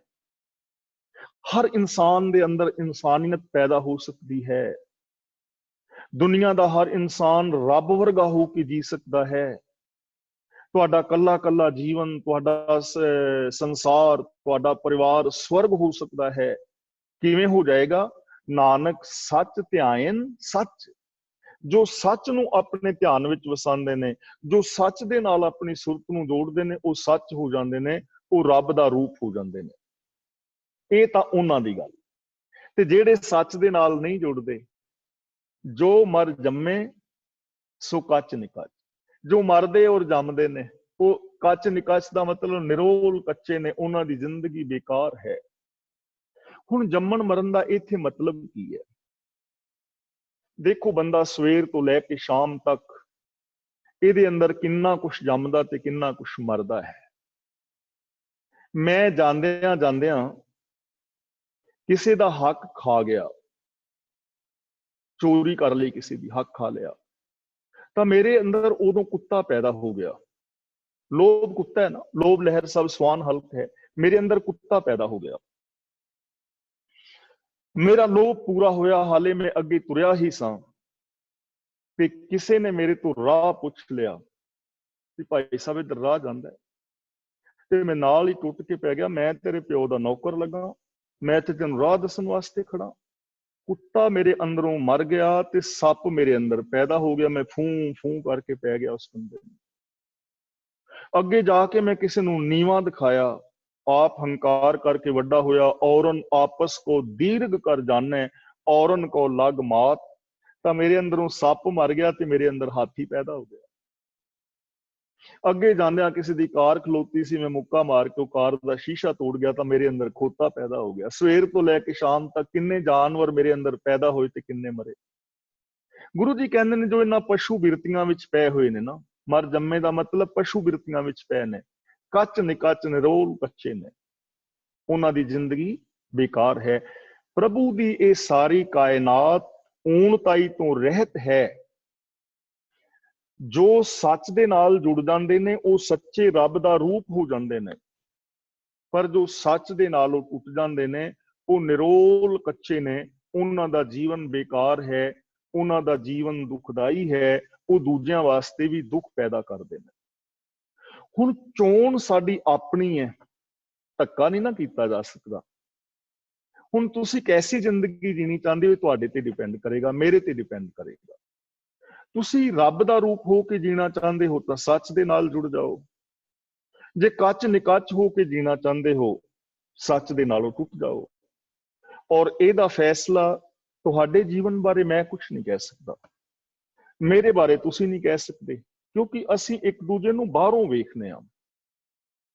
ਬਾਹਰੋਂ ਥੋੜੀ ਬਾਰੀ ਦੇਰ ਵਾਸਤੇ ਅਸੀਂ ਆਪਣੇ ਅੰਦਰਲੇ ਗੁੱਸੇ ਨੂੰ ਹੀ ਰੋਕ ਲੈਂਦੇ ਹਾਂ, ਹੰਕਾਰ ਨੂੰ ਹੀ ਰੋਕ ਲੈਂਦੇ ਹਾਂ ਥੋੜੀ ਬਾਤੀ ਦੇਰ ਲਈ, ਪਰ ਅੰਦਰੋਂ ਮੈਂ ਕੀ ਹਾਂ ਉਹ ਮੈਨੂੰ ਪਤਾ ਹੈ, ਤੁਹਾਨੂੰ ਨਹੀਂ ਪਤਾ। ਅੰਦਰੋਂ ਮੇਰੀ ਮੈਂਟੈਲਿਟੀ ਕੈਸੀ ਹੈ ਮੈਨੂੰ ਪਤਾ ਹੈ, ਤੁਹਾਡੀ ਅੰਦਰੋਂ ਮੈਂਟੈਲਿਟੀ ਕੈਸੀ ਹੈ ਮੈਨੂੰ ਨਹੀਂ ਪਤਾ, ਉਹ ਤੁਹਾਨੂੰ ਪਤਾ ਹੈ। ਮੇਰੇ ਬਾਰੇ ਤੁਹਾਨੂੰ ਨਹੀਂ ਪਤਾ, ਤੁਹਾਡੇ ਬਾਰੇ ਮੈਨੂੰ ਨਹੀਂ ਪਤਾ। ਇਸ ਲਈ ਗੁਰਬਾਣੀ ਦੇ ਤਲ ਤੇ ਅਸੀਂ ਸਾਰਿਆਂ ਨੇ ਆਪਣੇ ਜੀਵਨ ਨੂੰ ਪਰਖਣਾ ਹੈ। ਕਥਾ ਦਾ ਮਤਲਬ ਹੀ ਇਹ ਹੈ। ਇਹ ਕਲਾਸ ਜਿਹੜੀ ਅਸੀਂ ਲਗਾ ਰਹੇ ਹਾਂ ਨਾ, ਇਹਦਾ ਮਤਲਬ ਇਹ ਹੀ ਹੈ। ਹੁਣ ਦੇਖੋ, ਕਲਾਸ ਤੇ ਦੋ ਤਰੀਕੇ ਨੇ ਹੋ ਸਕਦੇ ਕਿ ਮੈਂ ਜਿਵੇਂ ਇਸ ਕਲਾਸ ਵਿੱਚ ਹਾਂ ਤਾਂ ਮੈਂ ਆਪਣਾ ਇੱਥੇ ਗਿਆਨ ਭਗੋਰਾਂ ਔਰ ਮੈਂ ਕਥਾ ਕਰਾਂ ਤੇ ਮੈਨੂੰ ਪੈਸੇ ਹੋ ਜਾਣ, ਤੇ ਫਿਰ ਮੈਂ ਕਮਰੇ 'ਚ ਜਾ ਕੇ ਗਿਣਾ ਪੈਸੇ, ਤੇ ਜੇ ਪੈਸੇ ਜ਼ਿਆਦੇ ਹੋ ਗਏ ਤੇ ਮੈਂ ਕਹਾਂ ਵੀ ਅੱਜ ਕਥਾ ਵਧੀਆ ਹੋਈ ਕਿਉਂਕਿ ਅੱਜ ਪੈਸੇ ਠੀਕ ਬਣ ਗਏ। ਤੇ ਜੇ ਮੈਂ ਪੈਸੇ ਘੱਟ ਹੋਣ ਤੇ ਮੈਂ ਕਹਾਂ ਯਾਰ ਕੱਖ ਨਹੀਂ, ਅੱਜ ਤੇ ਐਵੇਂ ਬੇਕਾਰ ਹੀ ਗਿਆ। ਜੇ ਮੇਰਾ ਮਕਸਦ ਸਿਰਫ ਪੈਸਾ ਕਮਾਣਾ ਹੈ ਤਾਂ ਫਿਰ ਇਸ ਕਥਾ ਦੀ ਕੋਈ ਵੈਲਿਊ ਨਹੀਂ ਹੈ, ਫਿਰ ਮੈਨੂੰ ਕੁਝ ਮਿਲੇਗਾ ਨਹੀਂ, ਸਿਰਫ ਪੈਸਾ ਮਿਲੇਗਾ। ਤੇ ਜੇ ਮੈਂ ਇਸ ਕਥਾ ਦੇ ਨਾਲ ਆਪਣੇ ਜੀਵਨ ਨੂੰ ਪਰਖਾਂ ਕਿ ਜੋ ਗੁਰਬਾਣੀ ਕਹਿ ਰਹੀ ਹੈ ਕਿ ਮੈਂ ਉਸ ਤਲ ਤੇ ਪੂਰਾ ਉਤਰਨਾ ਕਿ ਨਹੀਂ, ਉਸ ਊਣਤਾਈ ਨੂੰ ਦੂਰ ਕਰਾਂ, ਫਿਰ ਮੇਰੀ ਕਥਾ ਦਾ ਮਕਸਦ ਪੂਰਾ ਹੋ ਜਾਂਦਾ ਹੈ। ਪੈਸੇ ਤਾਂ ਆ ਹੀ ਜਾਣੇ ਨੇ, ਉਹ ਇੱਕ ਵੱਖਰਾ ਵਿਸ਼ਾ ਹੈ, ਲੋੜ ਹੈ, ਵੱਖਰਾ ਵਿਸ਼ਾ ਆ ਜਾਣੇ ਨੇ। ਮੇਰੇ ਕਥਾ ਦਾ ਮਕਸਦ ਤਾਂ ਪੂਰਾ ਹੁੰਦਾ ਹੈ ਜੇ ਮੈਂ ਆਪਣੇ ਜੀਵਨ ਨੂੰ ਪਰਖਾਂ ਕਿ ਮੈਂ ਕਿੱਥੇ ਖੜਾ ਹਾਂ, ਜੋ ਮੇਰੀਆਂ ਊਣਤਾਈਆਂ ਨੇ ਉਹਨਾਂ ਨੂੰ ਦੂਰ ਕਰਾਂ। ਤੁਸੀਂ ਸਾਰੇ ਵੀਰ ਭਰਾ ਹੋ, ਤੁਸੀਂ ਹੁਣ ਕਲਾਸ ਤੋਂ ਬਾਅਦ ਬਾਹਰ ਜਾ ਕੇ ਕਹੋ ਵੀ ਵਾਹ ਵੀ ਅੱਜ ਵਿਚਾਰ ਬਹੁਤ ਵਧੀਆ ਹੋਈ, ਜਾਂ ਤੁਸੀਂ ਬਾਹਰ ਜਾ ਕੇ ਕਹੋ ਵੀ ਨਾ ਅੱਜ ਤਾਂ ਬੇਕਾਰ ਸੀ, ਐਵੇਂ ਭਾਈ ਨੇ ਟਾਈਮ ਹੀ ਖਰਾਬ ਕੀਤਾ, ਤਾਂ ਇਹ ਕਥਾ ਦਾ ਮਕਸਦ ਨਹੀਂ। ਫਿਰ ਤੁਹਾਡੇ ਸੁਣਨ ਦਾ ਮਕਸਦ ਹੱਲ ਨਹੀਂ ਹੋਇਆ। ਤੁਹਾਡੇ ਸੁਣਨ ਦਾ ਮਕਸਦ ਵੀ ਇਹੀ ਹੈ ਕਿ ਗੁਰਬਾਣੀ ਜੋ ਕੁਛ ਕਹਿ ਰਹੀ ਹੈ ਕੀ ਤੁਸੀਂ ਉਹਦੇ ਤੇ ਪੂਰੇ ਉਤਰ ਰਹੇ ਹੋ। ਜੇ ਨਹੀਂ ਉਤਰ ਰਹੇ ਤਾਂ ਕੋਈ ਗੱਲ ਨਹੀਂ, ਜਿਹੜੀਆਂ ਊਣਤਾਈਆਂ ਨੇ ਉਹਨਾਂ ਨੂੰ ਦੂਰ ਕਰੋ, ਆਪਣੇ ਜੀਵਨ ਨੂੰ ਪਰਖੋ, ਮੈਂ ਵੀ ਪਰਖਾਂ, ਤੁਸੀਂ ਵੀ ਪਰਖੋ। ਕਥਾ ਦਾ ਬਾਣੀ ਪੜ੍ਹਨ ਸੁਣਨ ਦਾ ਮਕਸਦ ਇਹ ਹੈ ਕਿ ਅਸੀਂ ਸਾਰੇ ਆਪਣੇ ਜੀਵਨ ਨੂੰ ਪਰਖੀਏ। ਜਿਨ੍ਹਾਂ ਦਾ ਜੀਵਨ ਗੁਰਬਾਣੀ ਤੇ ਪੂਰਾ ਉਤਰਦਾ ਹੈ, ਮੁਬਾਰਕ ਹੈ ਉਹਨਾਂ ਦੀ ਜ਼ਿੰਦਗੀ, ਧੰਤਾ ਯੋਗ ਨੇ, ਸ਼ਾਬਾਸ਼ ਉਹਨਾਂ ਦੇ। ਤੇ ਜਿਨ੍ਹਾਂ ਦਾ ਭਾਈ ਸਾਡਾ ਜੀਵਨ ਪੂਰਾ ਨਹੀਂ ਉਤਰਦਾ, ਨਿਰਾਸ਼ ਹੋਣ ਦੀ ਲੋੜ ਨਹੀਂ, ਆਸ਼ਾਵਾਦੀ ਬਣੋ, ਆਪਣੀਆਂ ਕਮੀਆਂ ਔਰ ਊਣਤਾਈਆਂ ਨੂੰ ਦੂਰ ਕਰਕੇ ਉਹਦੇ ਤੇ ਪੂਰੇ ਉਤਰੋ। ਜੋ ਮਰ ਜੰਮੇ ਸੋ ਕੱਚ ਨਿਕੱਚ ਦੇ ਵਿੱਚ ਸ਼ਾਮਲ ਨਾ ਹੋਵੋ। ਅੱਗੇ ਸਾਹਿਬ ਸ੍ਰੀ ਗੁਰੂ ਨਾਨਕ ਦੇਵ ਜੀ ਦਾ ਹੀ ਦੂਜਾ ਸ਼ਲੋਕ ਹੈ।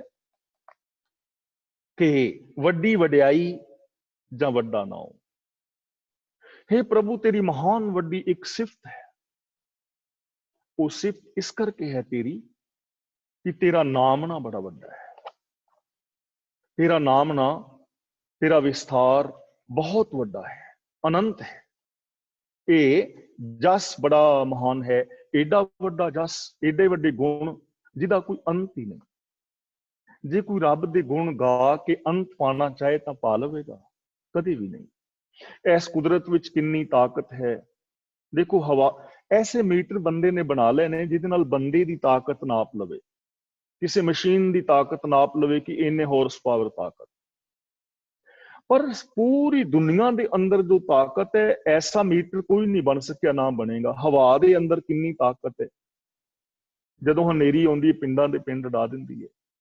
पानी विच कितनी ताकत है, इत्थे बिजली विच कितनी ताकत है, ग्रेविटी फोर्स है, पशु पंछियां की ताकत है, मनुख मात्र की ताकत है। फिर अनंत खंड मंडल ब्रह्मंड कितनी कु ताकत है, इहदा अंत किवें पाओगे। धरती दे विच किन्नियां दातां ने, पैट्रोलीयम पदार्थ, लवणीय पदार्थ, क्षारीय पदार्थ, तैलीय पदार्थ, हजारां किस्म दा अनाज, हजारां किस्म दे फल और फुल। फिर ये एक धरती है, अनंत धरतियां, नदियां, नाले, दरिया, पहाड़, मनुख मात्र, जीव जंतु, पशु पंछी। किवें अनंत अनंत दा अंत किवें पाओगे। तां तेरी वड्डी सिफत है महाराज कि तेरा नामना बड़ा वड्डा है, अनंत है। एवड ऊंचा होवे कोई, इस ऊंचे को जाने सोए। वड्डी वड्याई जां सच न्याओ, मालिक तेरी ये वड्डी सिफत है। वड्डी वड्याई दा मतलब वड्डी सिफत है, जां सच न्याओ कि तेरा न्याय सच्चा है। तू बेन्याई नहीं करदा किसी दे नाल। तेरे इस संसार दे अंदर जो न्याय हुंदा है वो सच दे उत्ते आधारित है, सच्चा है न्याय। और वास्तव दे विच जदों तुसीं इस जिंदगी वल वेखोगे तां बिल्कुल सच्चा न्याय हो रहा है और नाल दे नाल होई जांदा है। फॉर एग्जाम्पल, जिवें मैं हुण आप दे नाल क्लास विच हाਜ਼ਰ हां ते असीं सारे खुश और प्रसन्न बैठे हां, लेकिन मेरे मन दे अंदर किसी वीर भैन नूं वेख के ईर्खा पैदा हो गई। तुहानूं ते पता भी नहीं, लेकिन मेरे अंदर जलन पैदा हो गई। सच्चा न्याय उस वेले मेरे जिहड़े विचार ने ईर्खा वाले हो गए, उस वेले मेरे अंदर जलन पैदा हो गई, मेरी शांति खत्म हो गई नाल दे नाल। ये सच्चा न्याय है ना। जे मैं तुहाडे नाल प्यार दे नाल जिंदगी जी रहा तां ये सच्चा न्याय है कि अंदरों मैनूं खुशी मिल रही है। ये सच्चा न्याय है रब दा। जे तुसीं कणक बीजदे हो ते ओह कणक ही पैदा करदा है, चने बीजदे हो चने पैदा करदा है। उत्थे रिश्वत दे के छुट्टिया नहीं जा सकता। मानसा क्यों दीवानों कोई नस भज निकले, हर दीवानों कोई किथे जाया। दुनिया की कचहरी चों तुसीं रिश्वत दे के बच सकते हो, पर यह जो कुदरत दे नियम ने इन्हां दे विचों किवें बचोगे। सच्चा न्याय है। अगला बचन करदे ने, वड्डी वड्याई जाणे आलाओ। वो साडियां आलाओ दा मतलब साडियां आवाजां नूं जाणदा है। जो असीं गलबात करदे हां उस गलबात नूं जाणदा है। हुण किवें जाणदा है? ਅਸੀਂ कई बार किसी दे कोल गल करदे हां, मेरा वीर ਇਹ ਗੱਲ मैं ਤੈਨੂੰ ਕਹਿਣ ਲੱਗਾ ਅੱਗੇ ਨਾ ਦੱਸੀ, ਅੱਗੇ ਨਾ ਇਹ ਗੱਲ ਕਰੀ। ਹੁਣ ਅਸੀਂ ਇਹ ਸੋਚਦੇ ਹਾਂ ਕਿ ਸ਼ਾਇਦ ਸਾਡੀ ਇਸ ਗੱਲ ਨੂੰ ਕੋਈ ਨਹੀਂ ਸੁਣ ਰਿਹਾ। ਭੱਲੇ ਪੁਰਸ਼ਾ, ਕਿਹਦੇ ਤੋਂ ਲੁਕਾ ਰਿਹਾ? ਆਪਣੇ ਆਪ ਨੂੰ ਕਿਵੇਂ ਲੁਕਾਏਗਾ? ਤੇਰਾ ਆਪਣਾ ਆਪਾ ਤੇ ਉਹਨੂੰ ਸੁਣ ਰਿਹਾ ਨਾ, ਉਹ ਹੀ ਰੱਬ ਦਾ ਰੂਪ ਹੈ। ਆਪਣੇ ਆਪ ਤੋਂ ਕਿਵੇਂ ਲੁਕਾਏਗਾ? ਕੋਈ ਸਾਧਨ ਨਹੀਂ ਹੈ। ਹਰ ਇੱਕ ਦੀ ਆਵਾਜ਼ ਨੂੰ ਸੁਣਦਾ ਹੈ। और बेनती करा, जे इस चीज नूं समझो ना कि वो मेरी आवाज नूं सुन रहा है, बोलां नूं सुन रहा है, तो फिर मैं झूठ नहीं बोलांगा, फिर मैं किसी दे नाल ईर्खा नहीं करांगा। और हकीकत है वो मेरे बोलां नूं सुन रहा है। तुहाडे विच बैठा कौन सुन रहा है? सब है घट राम बोल रहा है। ते जदों मैनूं समझ आएगी कि सारियां दे विच वो सुन रहा है, तां मैं तुहाडे नाल रब वर्गे बोल बोलांगा।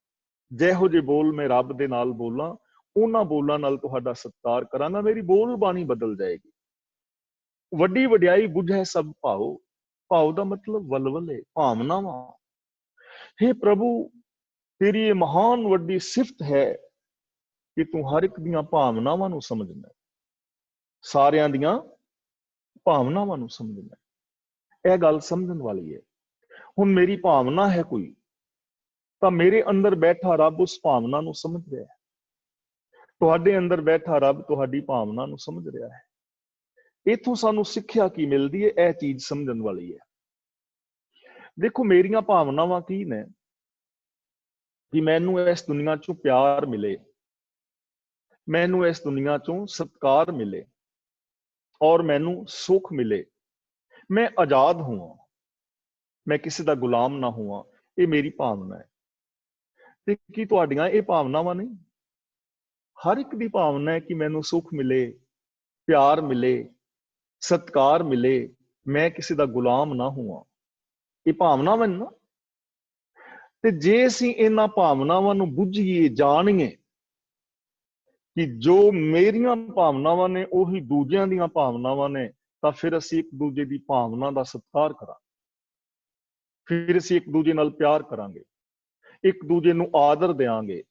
कोई किसी दियां शुभ भावनावां नूं कतल नहीं करेगा, फिर कोई किसी नूं अपना गुलाम नहीं रखेगा, फिर आजाद जिंदगी होवेगी। ते फिर सोचो कि जे हर बंदा दूजे दी भावना दा सत्कार करके जिंदगी जीवे तां ये जीवन कितना सुहावना हो जाएगा। अगला वचन करदे ने, वड्डी वडियाई जां पुछ ना दात। रब दी वड्डी वडियाई है कि किसी तो पुछ के दात नहीं दिंदा। जे प्रधान जी नूं दात देनी है तो भाई जी तो नहीं पुछदा भी प्रधान जी नूं दात दियां कि ना। दात भाई जी नूं देनी है तो प्रधान जी तो नहीं पुछदा भी दात दियां कि ना, गुआंढियां तो नहीं पुछदा दात दियां कि ना। जे रब पुछ के देवे ना सानू भी गुआंढियां नूं दात ते की असीं देण देंगे, असीं कहना ना ना उन्हां दी कोठी डेग। ते ज्यादा नहीं सानू कार नहीं दित्ती, उन्हां कोल वड्डी है ते गुआंढियां दी कार ही पैंचर कर दे, असीं ते एवें कवांगे ना। वो पुछ के दात नहीं दिंदा। अपुछया दान देव का, उन्हें इक्को बारी सब कुछ पा दिता है। अनंत दाता ने उन्हां दातां नूं यूज करना है। रब ने दिमाग दे दिता है, धरती दे दी है, खाओ कमाओ और शुभ जिंदगी जीवो। पुछ के दाता नहीं दिंदा, वो किसी दे अधीन नहीं है। जे ये चीज समझ लो ना कि वो पुछ के दाता नहीं दिंदा, ਤਾਂ ਜੋ ਧਾਰਮਿਕ ਲੋਕ ਤੁਹਾਡਾ ਇਮੋਸ਼ਨਲ ਬਲੈਕਮੇਲ ਕਰ ਰਹੇ ਨੇ, ਉਹ ਅੱਜ ਤੋਂ ਬੰਦ ਹੋ ਜਾਏਗਾ। ਅਸੀਂ ਕਹਿੰਦੇ ਨਹੀਂ ਜੀ ਫਲਾਂ ਬਾਬਾ, ਉੱਥੇ ਜਾ ਕੇ ਮੱਥਾ ਟੇਕੀ, ਸਾਨੂੰ ਤੇ ਦਾਤ ਹੀ ਉਸ ਬਾਬੇ ਤੋਂ ਮਿਲੀ। ਬਾਬਿਆਂ ਤੋਂ ਪੁੱਛ ਕੇ ਰੱਬ ਨਹੀਂ ਪੁੱਤਰ ਦਿੰਦਾ। ਫਿਰ ਇਸ ਪੰਕਤੀ ਦਾ ਅਰਥ ਕੀ ਕਰੋਗੇ? ਵੱਡੀ ਵਡਿਆਈ ਜਾਂ ਪੁੱਛ ਨਾ ਦਾਤ। ਉਹ ਕਿਸੇ ਬਾਬੇ ਤੋਂ ਨਹੀਂ ਪੁੱਛਦਾ, ਨਾ ਉਹਨੇ ਬਾਬਿਆਂ ਨੂੰ ਚਾਬੀ ਦਿੱਤੀ ਹੈ ਮੁੰਡਿਆਂ ਬੱਚਿਆਂ ਦੀ। ਇੱਥੇ ਪਿੱਛੇ ਇੱਕ ਬੀਬੀ ਗਈ ਸੀ ਮੇਰੇ ਖਿਆਲ 'ਚ, ਨਿਊਜ਼ੀਲੈਂਡ ਦੀ ਗੱਲ ਦੱਸਦੇ ਨੇ, ਸ਼ਾਇਦ ਮੈਂ ਇੱਕ ਪ੍ਰਚਾਰਕ ਤੋਂ ਸੁਣੀ ਸੀ। ਉਹ ਇੱਥੇ ਬੀਬੀ ਆਈ ਸੀ ਤੇ ਉਹ ਕਿਸੇ ਬਾਬੇ ਕੋਲ ਗਈ ਵੀ ਸਾਡੀ ਨੂੰਹ ਵੱਲ ਮੁੰਡਾ ਨਹੀਂ ਹੁੰਦਾ, ਬੱਚਾ ਨਹੀਂ ਹੁੰਦਾ। ਬਾਬੇ ਨੇ ਦੇ ਦਿੱਤਾ ਸੇਬ, ਕਹਿਣ ਲੱਗਾ ਵੀ ਬੀਬੀ ਆ ਸੇਬ ਆਪਣੇ ਨੂੰਹ ਨੂੰ ਖਵਾ ਦਿਆ ਜੇ। ਹੁਣ ਉਹ ਨਿਊਜ਼ੀਲੈਂਡ ਏਅਰਪੋਰਟ ਤੇ ਉਹ ਆਪਣਾ ਫਰੂਟ ਲੈ ਕੇ ਨਹੀਂ ਜਾਣ ਦਿੰਦੇ ਬਾਹਰ।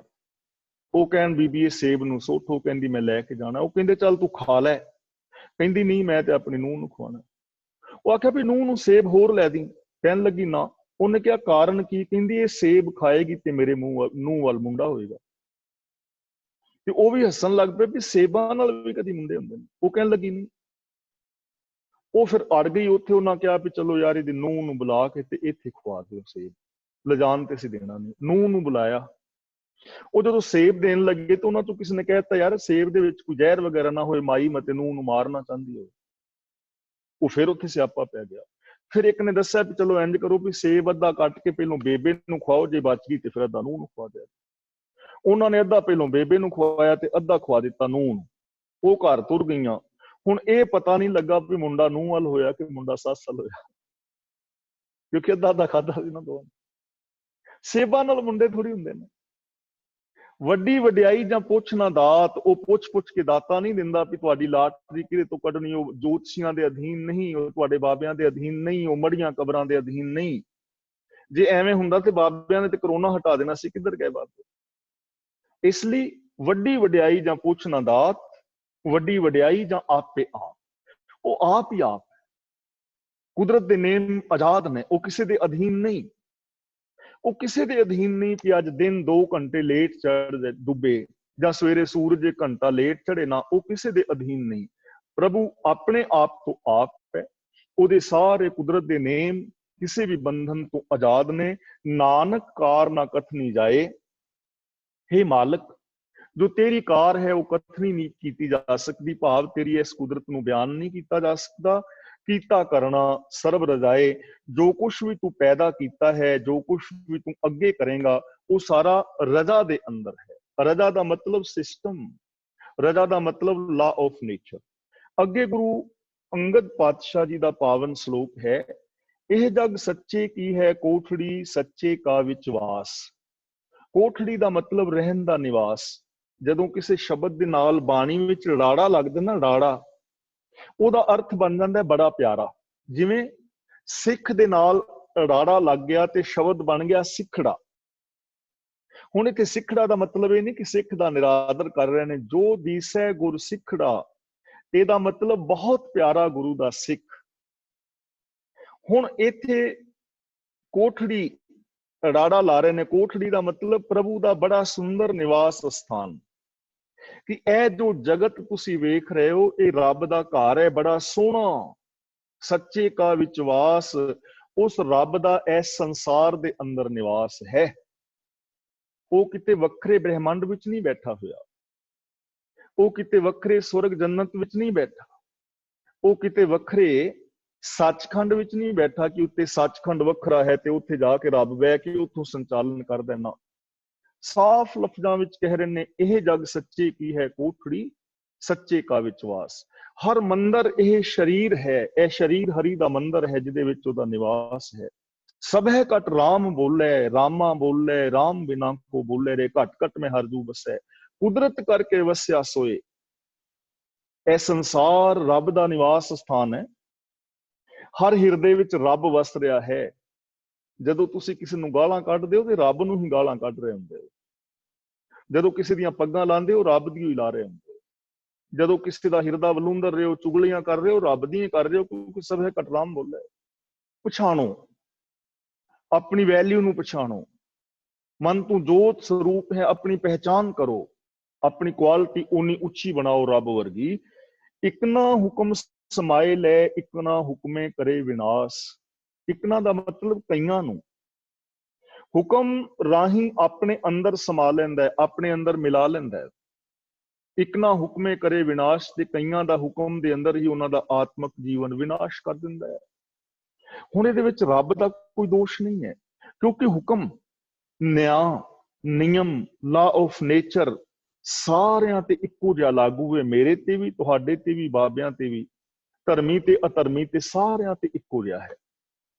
ਹੁਣ ਇੱਕ ਹੁਕਮ ਹੈ ਕਿ ਤੁਸੀਂ ਨਦੀ ਦੇ ਵਿੱਚ ਤੁਰਦੇ ਹੋ ਨਾ, ਤਰਦੇ ਹੋ, ਜੇ ਤਰਨਾ ਆਉਂਦਾ ਹੈ ਤਾਂ ਨਦੀ ਪਾਰ ਕਰ ਜਾਓ। ਨਿਯਮ ਹੈ, ਜਿਹਨੂੰ ਤਰਨਾ ਆਉਂਦਾ ਉਹ ਪਾਰ ਕਰ ਜਾਏਗਾ। ਤੇ ਦੂਜਾ ਨਿਯਮ ਇਹ ਵੇ ਕਿ ਜਿਹਨੂੰ ਤਰਨਾ ਨਹੀਂ ਆਉਂਦਾ ਡੁੱਬੇਗਾ। ਹੁਣ ਡੁੱਬਣ ਵਾਲਾ ਵੀ ਨਿਯਮ ਵਿੱਚ ਡੁੱਬ ਰਿਹਾ ਹੈ, ਕਿਉਂਕਿ ਪਾਣੀ ਦਾ ਸੁਭਾਅ ਹੈ ਡੁੱਬਣਾ। ਤੇ ਦੂਜਾ ਨਿਯਮ ਹੈ, ਜਿਹਨੂੰ ਤਰਨਾ ਆਉਂਦਾ ਹੈ ਉਹ ਪਾਰ ਹੋ ਜਾਏਗਾ। ਨਿਯਮ ਦੇ ਵਿੱਚ ਡੁੱਬਿਆ ਨਾ, ਰੱਬ ਨੇ ਨਹੀਂ ਡੁੱਬਿਆ। ਨਿਯਮ ਦੇ ਅੰਦਰ ਹੈ ਹਰ ਸ਼ੈ। ਇੱਕ ਨਿਯਮ ਹੈ ਕਿ ਜੋ ਗੁਰਬਾਣੀ ਅਨੁਸਾਰ ਜ਼ਿੰਦਗੀ ਜੀਵੇਗਾ, ਸੱਚੀ ਜ਼ਿੰਦਗੀ ਜੀਵੇਗਾ, ਉਹ ਸਚਿਆਰ ਹੋ ਜਾਏਗਾ। ਤੇ ਜਿਹੜਾ ਝੂਠ ਦੇ ਨਾਲ ਜੁੜੇਗਾ, ਇਹ ਨਿਯਮ ਹੈ ਕਿ ਝੂਠਾ ਤੇ ਕੂੜਿਆਰ ਹੋ ਜਾਏਗਾ, ਆਪਣੀ ਜ਼ਿੰਦਗੀ ਬਰਬਾਦ ਕਰ ਲੇਗਾ। ਉਹ ਬੰਦੇ ਨਹਾ ਰਹੇ ਸਨ ਤੇ ਇੱਕ ਬੰਦਾ ਡੁੱਬ ਚੱਲਿਆ। ਕਹਿੰਦੇ ਆ ਬੰਦਾ ਅੱਜ ਨਾ ਡੁੱਬ ਚੱਲਿਆ ਸੀ ਨਹਿਰ ਵਿੱਚ ਨਹਾਉਂਦਿਆਂ। ਕਹਿੰਦਾ ਕਿਉਂ? ਕਹਿੰਦਾ ਸਾਰੇ ਗਲ ਦੇ ਵਿੱਚ ਟਿਊਬਾਂ ਪਾ ਕੇ ਛਾਲ ਮਾਰ ਰਿਹਾ ਸਨ ਤੇ ਇਹਨੇ ਟਾਇਰ ਪਾ ਕੇ ਛਾਲ ਮਾਰ ਦਿੱਤੀ। ਹੁਣ ਗਲ ਦੇ ਵਿੱਚ ਟਾਇਰ ਪਾ ਕੇ ਛਾਲ ਮਾਰੋਗੇ, ਡੁੱਬੋਗੇ ਨਾ। ਇਸ ਲਈ ਨਿਯਮ ਹੈ ਕਿ ਟਿਊਬ ਦੇ ਨਾਲ ਤਰੋਗੇ, ਟਾਇਰ ਗਲ ਦੇ ਵਿੱਚ ਪਾ ਕੇ ਛਾਲ ਮਾਰੋਗੇ, ਡੁੱਬੋਗੇ। ਨਿਯਮ ਹੈ। ਤਾਂ ਗੁਰੂ ਜੀ ਕਹਿੰਦੇ ਨੇ, ਜੋ ਰੱਬੀ ਰਜਾ ਦਾ ਪਾਲਨ ਕਰਦੇ ਨੇ ਉਹ ਰੱਬ ਦੇ ਅੰਦਰ ਸਮਾ ਜਾਂਦੇ ਨੇ। ਜਿਹੜੇ ਨਿਯਮ ਤੋਂ ਉਲਟ ਚੱਲਦੇ ਨੇ ਉਹ ਡੁੱਬ ਜਾਂਦੇ ਨੇ। ਏਵ ਪੇ ਆਖ ਨਾ ਜਾਪਈ, ਜੇ ਕਿਸੇ ਆਣੇ ਰਾਸ। ਅਸੀਂ ਇਹ ਨਹੀਂ ਕਹਿ ਸਕਦੇ ਕਿ ਕਿਹਦੇ ਜੀਵਨ ਦਾ ਬੇੜਾ ਪਾਰ ਹੋਏਗਾ, ਕਿਹਦੇ ਜੀਵਨ ਦਾ ਬੇੜਾ ਪਾਰ ਹੋਏਗਾ, ਇਹ ਨਹੀਂ ਕਿਹਾ ਜਾ ਸਕਦਾ। ਇਹ ਕਿਹਾ ਜਾ ਸਕਦਾ ਹੈ ਕਿ ਜੋ ਹੁਕਮ ਦੇ ਅੰਦਰ ਤੁਰੇਗਾ ਉਹਦਾ ਜੀਵਨ ਦਾ ਬੇੜਾ ਪਾਰ ਹੋ ਜਾਏਗਾ, ਜਿਹੜਾ ਹੁਕਮ ਵਿੱਚ ਨਹੀਂ ਤੁਰੇਗਾ ਉਹਦਾ ਡੁੱਬ ਜਾਏਗਾ। ਹੁਣ ਅਸੀਂ ਸਾਰੇ ਇੰਨੇ ਸਾਰੇ ਬੈਠੇ ਆ ਨਾ, ਤਾਂ ਅਸੀਂ ਕਿਸੇ ਵਿਸ਼ੇਸ਼ ਬੰਦੇ ਦਾ ਨਾਮ ਲੈ ਕੇ ਇਹ ਨਹੀਂ ਕਹਿ ਸਕਦੇ ਕਿ ਇਹ ਬੰਦਾ ਕਾਮਯਾਬ ਹੋਏਗਾ ਨਾ। ਜਿਹੜਾ ਹੁਕਮ ਦੇ ਅੰਦਰ ਤੁਰੇਗਾ ਉਹ ਕਾਮਯਾਬ ਹੋ ਜਾਏਗਾ, ਜੋ ਨਹੀਂ ਤੁਰੇਗਾ ਉਹ ਨਹੀਂ ਹੋਏਗਾ। ਅਸੀਂ ਕਿਸੇ ਤੇ ਲਾਗੂ ਨਹੀਂ ਕਰ ਸਕਦੇ ਕਿ ਇਹ ਬੰਦਾ ਕਾਮਯਾਬ ਨਹੀਂ ਹੋ ਸਕਦਾ ਜਾਂ ਇਹ ਹੋ ਸਕਦਾ ਹੈ। ਕਿਸੇ ਦੇ ਸਰੀਰ ਕਰਕੇ, ਕਿਸੇ ਦੀ ਅਮੀਰੀ ਕਰਕੇ ਨਹੀਂ ਕਿਹਾ ਜਾ ਸਕਦਾ। ਨਾਨਕ ਗੁਰਮੁਖ ਜਾਣੀਏ ਜਾ ਕੋ ਆਪ ਕਰੇ ਪ੍ਰਗਾਸ। ਗੁਰੂ ਜੀ ਕਹਿੰਦੇ ਨੇ ਇਹ ਗੱਲ, ਗੁਰਮੁਖ ਜਾਣੀਏ ਦਾ ਮਤਲਬ ਗੁਰੂ ਰਾਹੀਂ ਜਾਣੀ ਜਾ ਸਕਦੀ ਹੈ, ਗਿਆਨ ਗੁਰੂ ਦੀ ਅਗਵਾਈ ਦੇ ਵਿੱਚ ਜਾ ਸਕਦੀ ਹੈ, ਜਿਹਦੇ ਅੰਦਰ ਉਹ ਆਪਣੇ ਆਪੇ ਦਾ ਪ੍ਰਕਾਸ਼ ਕਰ ਦਿੰਦਾ ਹੈ। ਯਾਨੀ ਜੋ ਗੁਰੂ ਦੇ ਦੱਸੇ ਰਾਹਾਂ ਤੇ ਤੁਰਦੇ ਨੇ ਉਹਨਾਂ ਦੇ ਅੰਦਰ ਪ੍ਰਭੂ ਆਪਣਾ ਪ੍ਰਕਾਸ਼ ਕਰ ਦਿੰਦਾ ਹੈ। ਮੀਨਸ ਉਹਨਾਂ ਦੇ ਅੰਦਰ ਸੱਚ ਦਾ ਚਾਨਣਾ ਹੋ ਜਾਂਦਾ ਹੈ, ਦਇਆ ਦਾ ਚਾਨਣਾ ਹੋ ਜਾਂਦਾ ਹੈ, ਉਹਨਾਂ ਦੇ ਅੰਦਰ ਰੱਬ ਦੇ ਗੁਣ ਪ੍ਰਗਟ ਹੋ ਜਾਂਦੇ ਨੇ। ਪ੍ਰਕਾਸ਼ ਦਾ ਮਤਲਬ ਰੱਬੀ ਗੁਣ ਉਹਨਾਂ ਦੇ ਅੰਦਰ ਪ੍ਰਗਟ ਹੋ ਜਾਂਦੇ ਨੇ। ਤੇ ਪੌੜੀ ਦੇ ਵਿੱਚ ਗੁਰੂ ਨਾਨਕ ਪਾਤਸ਼ਾਹ ਜੀ ਸਾਨੂੰ ਸਮਝਾ ਰਹੇ ਨੇ, ਮੈਂ 5 ਮਿੰਟ ਲੈ ਕੇ ਸਮਾਪਤੀ ਕਰ ਰਿਹਾ। ਨਾਨਕ ਜੀ ਉਪਾਏ ਕੈ ਲਿਖ ਨਾਵੇਂ ਧਰਮ ਬਹਾਲਿਆ। ਕਿ हे ਨਾਨਕ ਆਖ ਕਿ ਉਸ ਪ੍ਰਭੂ ਨੇ ਜੀਵ ਜੰਤ ਪੈਦਾ ਕਰਕੇ ਉਹਨਾਂ ਦੇ ਸਿਰ ਦੇ ਉੱਤੇ ਲੇਖਾ ਲਿਖਣ ਲਈ ਧਰਮ ਬਿਠਾ ਦਿੱਤਾ ਹੈ, ਜਿਹਨੂੰ ਅਸੀਂ ਧਰਮਰਾਜ ਕਹਿ ਦਿੰਦੇ ਹਾਂ। ਧਰਮਰਾਜ, ਹੁਣ ਧਰਮਰਾਜ ਉੱਤੇ ਨਹੀਂ ਬਿਠਾਇਆ। ਇਹ ਚੀਜ਼ ਸਮਝ ਲੈਣਾ ਇੱਥੇ ਧਰਮ ਦਾ ਅਰਥ ਕੀ ਹੈ, ਜਾਂ ਗੁਰਬਾਣੀ ਵਿੱਚ ਜਿਹਨੂੰ ਧਰਮਰਾਜ ਕਿਹਾ ਗਿਆ ਹੈ ਉਸ ਧਰਮਰਾਜ ਦਾ ਮੀਨਿੰਗ ਕੀ ਹੈ। ਕੀ ਸਾਡੇ ਸਿਰ ਦੇ ਉੱਤੇ ਬੈਠਾ ਹੋਇਆ ਹੈ। ਕੁਦਰਤ ਦਾ 52ਵਾਂ ਨਿਯਮ, ਗੁਰਬਾਣੀ ਵਿੱਚ ਧਰਮਰਾਜ ਦਾ ਮੀਨਿੰਗ ਹੈ ਕੁਦਰਤ ਦੇ 52ਵੇਂ ਨਿਯਮ, ਲਾ ਆਫ ਨੇਚਰ। ਇਹ ਲੇਖਾ ਲਿਖਣ ਵਾਸਤੇ ਸਾਡੇ ਸਿਰ ਤੇ ਬੈਠਾ। ਨਿਯਮਾਵਲੀ ਦੇ ਅੰਦਰ, ਸਿਸਟਮ ਦੇ ਅੰਦਰ ਲੇਖ ਲਿਖੇ ਜਾ ਰਹੇ ਨੇ। ਕਿਵੇਂ? ਜਿਵੇਂ ਸਾਡੇ ਮਨ ਦੇ ਅੰਦਰ ਕੋਈ ਕਲਪਨਾ ਪੈਦਾ ਹੋਈ, ਫਿਰ ਸਾਡੇ ਅੰਦਰ ਮਨ ਦੇ ਅੰਦਰ ਵਿਚਾਰ ਇੱਕ ਪੈਦਾ ਹੋਇਆ, ਉਹ ਵਿਚਾਰ ਨੂੰ ਅਸੀਂ ਬਾਰ-ਬਾਰ ਦੁਹਰਾਇਆ, ਉਹ ਵਿਚਾਰ ਸਾਡਾ ਸੰਸਕਾਰ ਬਣ ਗਿਆ, ਅੰਦਰ ਲਿਖਿਆ ਗਿਆ। ਜਦੋਂ ਅਸੀਂ ਇਸ ਕੰਮ ਨੂੰ ਬਾਰ-ਬਾਰ ਕੀਤਾ ਤੇ ਨਿਊਰੋਪਾਥ ਬਣ ਗਿਆ ਸਾਡੇ ਅੰਦਰ, ਸਾਡੀ ਆਦਤ ਬਣ ਗਈ ਤੇ ਉਸ ਆਦਤ ਮੁਤਾਬਕ ਅਸੀਂ ਜ਼ਿੰਦਗੀ ਜੀਵੀ ਤੇ ਉਹਨਾਂ ਕਰਮਾਂ ਅਨੁਸਾਰ ਸਾਨੂੰ ਫਲ ਮਿਲਿਆ। ਤਾਂ ਇਹ ਸਾਡਾ ਸੁਭਾਅ ਕਿਵੇਂ ਬਣ ਗਿਆ? ਕੁਦਰਤ ਦੇ ਅੰਦਰ ਇਹ ਲੇਖਾ ਲਿਖਿਆ ਗਿਆ ਸਿਸਟਮ ਦੇ ਵਿੱਚ। ਕੁਦਰਤ ਹਰ ਇਨਸਾਨ ਦੇ ਕਰਮਾਂ ਨੂੰ ਵਾਚ ਰਹੀ ਹੈ। ਜੋ 52ਵਾਂ ਨੇਮ ਹੈ ਨਾ, ਉਹ ਵਾਚ ਰਿਹਾ ਹੈ। ਇੱਕ ਬੱਚਾ ਸਕੂਲ ਵਿੱਚ ਗਿਆ, ਉਹਨੇ 95% ਜਾਂ 99% ਨੰਬਰ ਲੈ। ਦੂਜਾ ਬੱਚਾ ਉਸੇ ਕਲਾਸ ਵਿੱਚ ਜਾਂਦਾ, ਉਹ ਫੇਲ ਹੋ ਗਿਆ।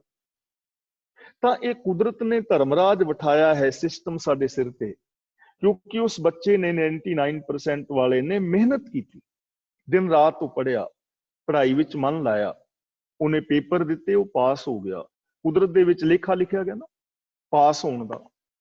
ਤੇ ਦੂਜਾ ਬੰਦਾ ਹੈ, ਉਹਨੇ ਮਿਹਨਤ ਨਹੀਂ ਕੀਤੀ, ਪਬਜੀ ਗੇਮ ਖੇਡਦਾ ਰਿਹਾ, YouTube ਤੇ ਫਿਲਮਾਂ ਦੇਖਦਾ ਰਿਹਾ, ਤੇ ਜਿੱਦਣ ਪੇਪਰ ਆਇਆ ਉੱਥੇ ਫਿਰ ਪਬਜੀ ਤੇ ਨਹੀਂ ਨਾ ਚੱਲਣਾ, ਫੇਲ ਹੋ ਗਿਆ।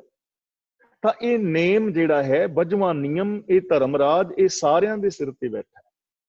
ਔਰ ਕਿਸੇ ਵੀ ਬੰਦੇ ਦਾ ਕੋਈ ਵੀ ਕੀਤਾ ਹੋਇਆ ਕਰਮ ਬੇਕਾਰ ਨਹੀਂ ਜਾਏਗਾ, ਉਹਨੂੰ ਸਜ਼ਾ ਜਾਂ ਉਹਦਾ ਚੰਗਾ ਮਾੜਾ ਫਲ ਮਿਲੇਗਾ ਐਸੇ ਜ਼ਿੰਦਗੀ ਵਿੱਚ।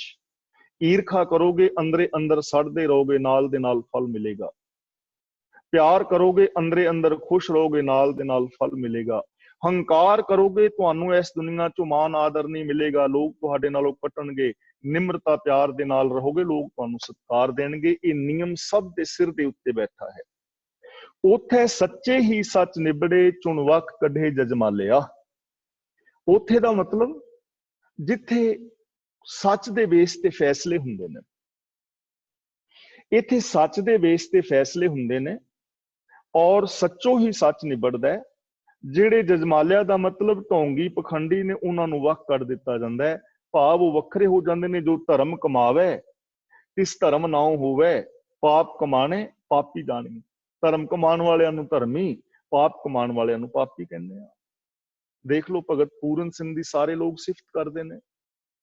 ਤੇ ਸਾਡੇ ਸਮੇਂ ਦੇ ਮੁੱਖ ਮੰਤਰੀ ਬੇਸ਼ੱਕ ਜਿੰਨੇ ਮਰਜ਼ੀ ਹੋਣ, ਅਸੀਂ ਉਹਨਾਂ ਦੀ ਮਿੱਟੀ ਪਲੀਤ ਕਰਦੇ ਹਾਂ। ਕਾਰਨ ਤੁਹਾਡੇ ਸਾਹਮਣੇ ਹੈ। ਇਸੇ ਨੂੰ ਧਰਮਰਾਜ ਕਹਿੰਦੇ ਨੇ, ਇਸੇ ਨੂੰ ਕਚਹਿਰੀ ਕਹਿੰਦੇ ਨੇ। ਸਾਡੇ ਆਪਣੇ 2 ਬੱਚੇ ਨੇ, ਇੱਕ ਬੱਚੇ ਨੂੰ ਅਸੀਂ ਬੜਾ ਪਿਆਰ ਕਰਨੇ ਆ ਤੇ ਦੂਜੇ ਨੂੰ ਅਸੀਂ ਨਹੀਂ ਕਰਦੇ। ਰੀਜਨ ਕਿ ਇੱਕ ਵਿੱਚ ਚੰਗਿਆਈਆਂ ਨੇ, ਇੱਕ ਵਿੱਚ ਬੁਰਾਈਆਂ ਨੇ। ਇਸੇ ਨੂੰ ਕਹਿੰਦੇ ਨੇ ਚੁਣ ਵਕ ਕੱਢੇ ਜਜਮਾਲਿਆ। ਸਾਡੇ ਕਈ ਰਿਸ਼ਤੇਦਾਰ ਨੇ, ਉਹਨਾਂ ਦੇ ਕੋਲ ਅਸੀਂ ਮਿਲਣ ਵੀ ਜਾਂਦੇ ਹਾਂ, ਉਹਨਾਂ ਨੂੰ ਵਿਆਹ ਦੇ ਵਿੱਚ, ਸ਼ਾਦੀ ਵਿੱਚ ਸੱਦਦੇ ਵੀ ਹਾਂ। ਤੇ ਕਈ ਰਿਸ਼ਤੇਦਾਰ ਐਸੇ ਨੇ, ਉਹਨਾਂ ਨੂੰ ਅਸੀਂ ਬੁਲਾਉਂਦੇ ਨਹੀਂ, ਦੂਜਾ ਵੀ ਬੁਲਾਇਆ ਤੇ ਉਹਨੂੰ ਕਹਿੰਦੇ ਆ ਯਾਰ ਉਹਨੂੰ ਨਾ ਬੁਲਾਈ, ਉਹ ਆਣ ਕੇ ਕਲੇਸ਼ ਪਾਏਗਾ। ਇਸੇ ਨੂੰ ਕਹਿੰਦੇ ਨੇ ਚੁਣ ਵਕਤ ਕੱਢੇ ਜਜਮਾਲਿਆ। ਕਿਉਂਕਿ ਰੱਬ ਦੇ ਦਰ ਦੇ ਉੱਤੇ, ਜਿਹੜਾ ਇਹ ਸੰਸਾਰ ਰੱਬ ਦਾ ਦਰ ਸਾਰਾ ਉਹਦਾ ਘਰ ਹੈ ਨਾ, ਇੱਥੇ ਸੱਚ ਦੇ ਬੇਸ ਦੇ ਉੱਤੇ ਫੈਸਲੇ ਹੁੰਦੇ ਨੇ।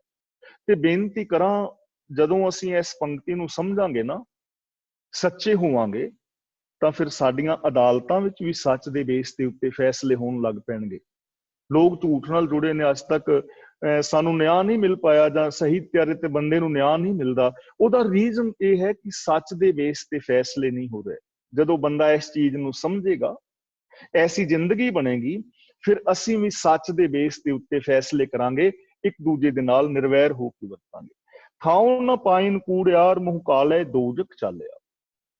ਜਿਹੜੇ ਕੂੜਿਆਰ ਨੇ, ਜਿਨ੍ਹਾਂ ਦੇ ਅੰਦਰ ਕਾਮ ਕ੍ਰੋਧ ਹੈ, ਈਰਖਾ ਦਵੇਸ਼ ਹੈ, ਵੈਰ ਵਿਰੋਧ ਨੇ, ਉਹਨਾਂ ਨੂੰ ਫਿਰ ਟਿਕਾਣਾ ਨਹੀਂ ਮਿਲਦਾ, ਉਹਨਾਂ ਨੂੰ ਰੱਬੀ ਦਰ ਤੇ ਟਿਕਾਣਾ ਨਹੀਂ ਮਿਲਦਾ, ਯਾਨੀ ਉਹ ਇਸ ਕਸਵੱਟੀ ਦੇ ਉੱਤੇ ਪੂਰੇ ਨਹੀਂ ਉਤਰਦੇ।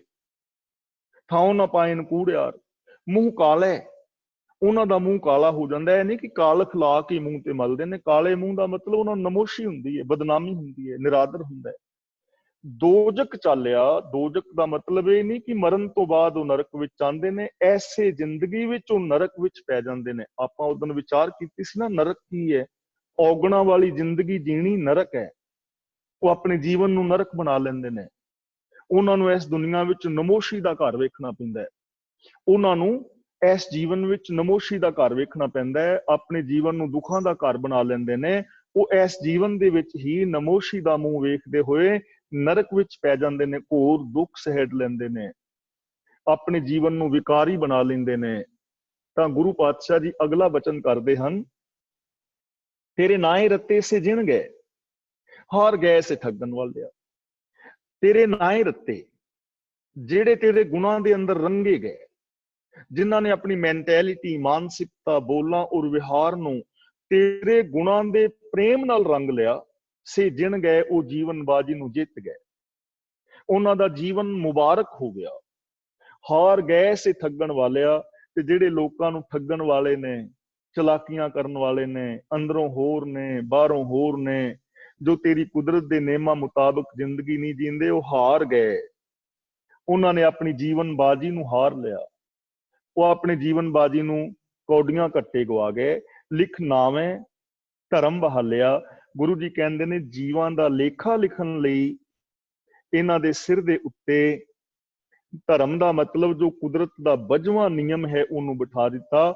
ਭਾਵ ਕਿ ਪੂਰੀ ਦੁਨੀਆ ਦਾ ਹਰ ਜੀਵ ਜੰਤ ਕੁਦਰਤ ਦੇ 22ਵੇਂ ਨਿਯਮਾਂ ਦੇ ਅੰਦਰ ਕੰਮ ਕਰ ਰਿਹਾ ਹੈ। ਉਹਨਾਂ ਨਿਯਮਾਂ ਤੋਂ ਕੋਈ ਨਹੀਂ ਬਚ ਸਕਦਾ, ਨਾ ਕੋਈ ਅਮੀਰ, ਨਾ ਕੋਈ ਗਰੀਬ, ਨਾ ਕੋਈ ਪੜ੍ਹਿਆ, ਨਾ ਕੋਈ ਅਨਪੜ੍ਹ, ਨਾ ਇਸਤਰੀ, ਨਾ ਪੁਰਸ਼, ਨਾ ਰਾਜਾ, ਨਾ ਪ੍ਰਜਾ। ਇਹਨਾਂ ਨਿਯਮਾਂ ਤੋਂ ਬਾਹਰ ਕੋਈ ਨਹੀਂ ਜਾ ਸਕਦਾ, ਇਹਨਾਂ ਨਿਯਮਾਂ ਤੋਂ ਕੋਈ ਬਚ ਨਹੀਂ ਸਕਦਾ। ਇਹਨਾਂ ਨਿਯਮਾਂ ਦੇ ਅੰਦਰ ਹੀ ਰਹਿਣਾ ਪਵੇਗਾ। ਜੇ ਸੁੱਖ ਚਾਹੁੰਦੇ ਹਾਂ ਤਾਂ ਸਾਨੂੰ ਸੱਚ ਦਾ ਰਾਹ ਅਪਣਾਉਣਾ ਪਵੇਗਾ, ਔਰ ਜੇ ਅਸੀਂ ਦੁੱਖ ਚਾਹੁੰਦੇ ਹਾਂ ਤਾਂ ਫਿਰ ਤਾਂ ਭਾਈ ਝੂਠ ਦਾ ਰਾਸਤਾ ਤਾਂ ਆਮ ਬੰਦੇ ਨੇ ਅਪਣਾਇਆ ਹੀ ਹੋਇਆ ਹੈ ਨਾ। ਇਸ ਲਈ ਜ਼ਰੂਰਤ ਹੈ ਕਿ ਕੁਦਰਤ ਦੀ ਜੋ ਇਹ ਬਣਤਰ ਹੈ, ਇਹਦੇ ਅੰਦਰ ਰੰਚਕ ਮਾਤਰ ਵੀ ਉਕਾਈ ਨਹੀਂ ਹੈ। ਇਹਦੇ ਅੰਦਰ ਪ੍ਰਭੂ ਪਰਮਾਤਮਾ ਆਪ ਸਭ ਜੀਵ ਜਨਤਾ ਦੇ ਅੰਦਰ ਵਸ ਰਿਹਾ ਹੈ। ਪੂਰੇ ਸੰਸਾਰ ਦੇ ਅੰਦਰ ਕੁਦਰਤ ਦੇ 22ਵੇਂ ਨੇਮ ਕੰਮ ਕਰ ਰਹੇ ਨੇ। ਜੋ ਉਹਨਾਂ ਨੇਮਾਂ ਅਨੁਸਾਰ ਜ਼ਿੰਦਗੀ ਜੀਂਦਾ ਹੈ, ਉਹ ਆਪਣੇ ਜੀਵਨ ਨੂੰ ਜਿੱਤ ਜਾਂਦਾ ਹੈ, ਉਹਦਾ ਜੀਵਨ ਸਫਲ ਹੋ ਜਾਂਦਾ ਹੈ। ਤੇ ਜੋ ਇਹਨਾਂ ਰੱਬੀ ਨਿਯਮਾਂ ਨੂੰ ਤੋੜਦਾ ਹੈ, ਵਿਕਾਰਾਂ ਦੇ ਵਿੱਚ ਖਚਤ ਹੋ ਜਾਂਦਾ ਹੈ, ਉਹ ਆਪਣੇ ਜੀਵਨ ਨੂੰ ਬਰਬਾਦ ਕਰ ਜਾਂਦਾ ਹੈ। ਮੈਂ ਇੱਥੇ ਹੀ ਖਿਮਾ ਦਾ ਜਾਚਕ ਹਾਂ।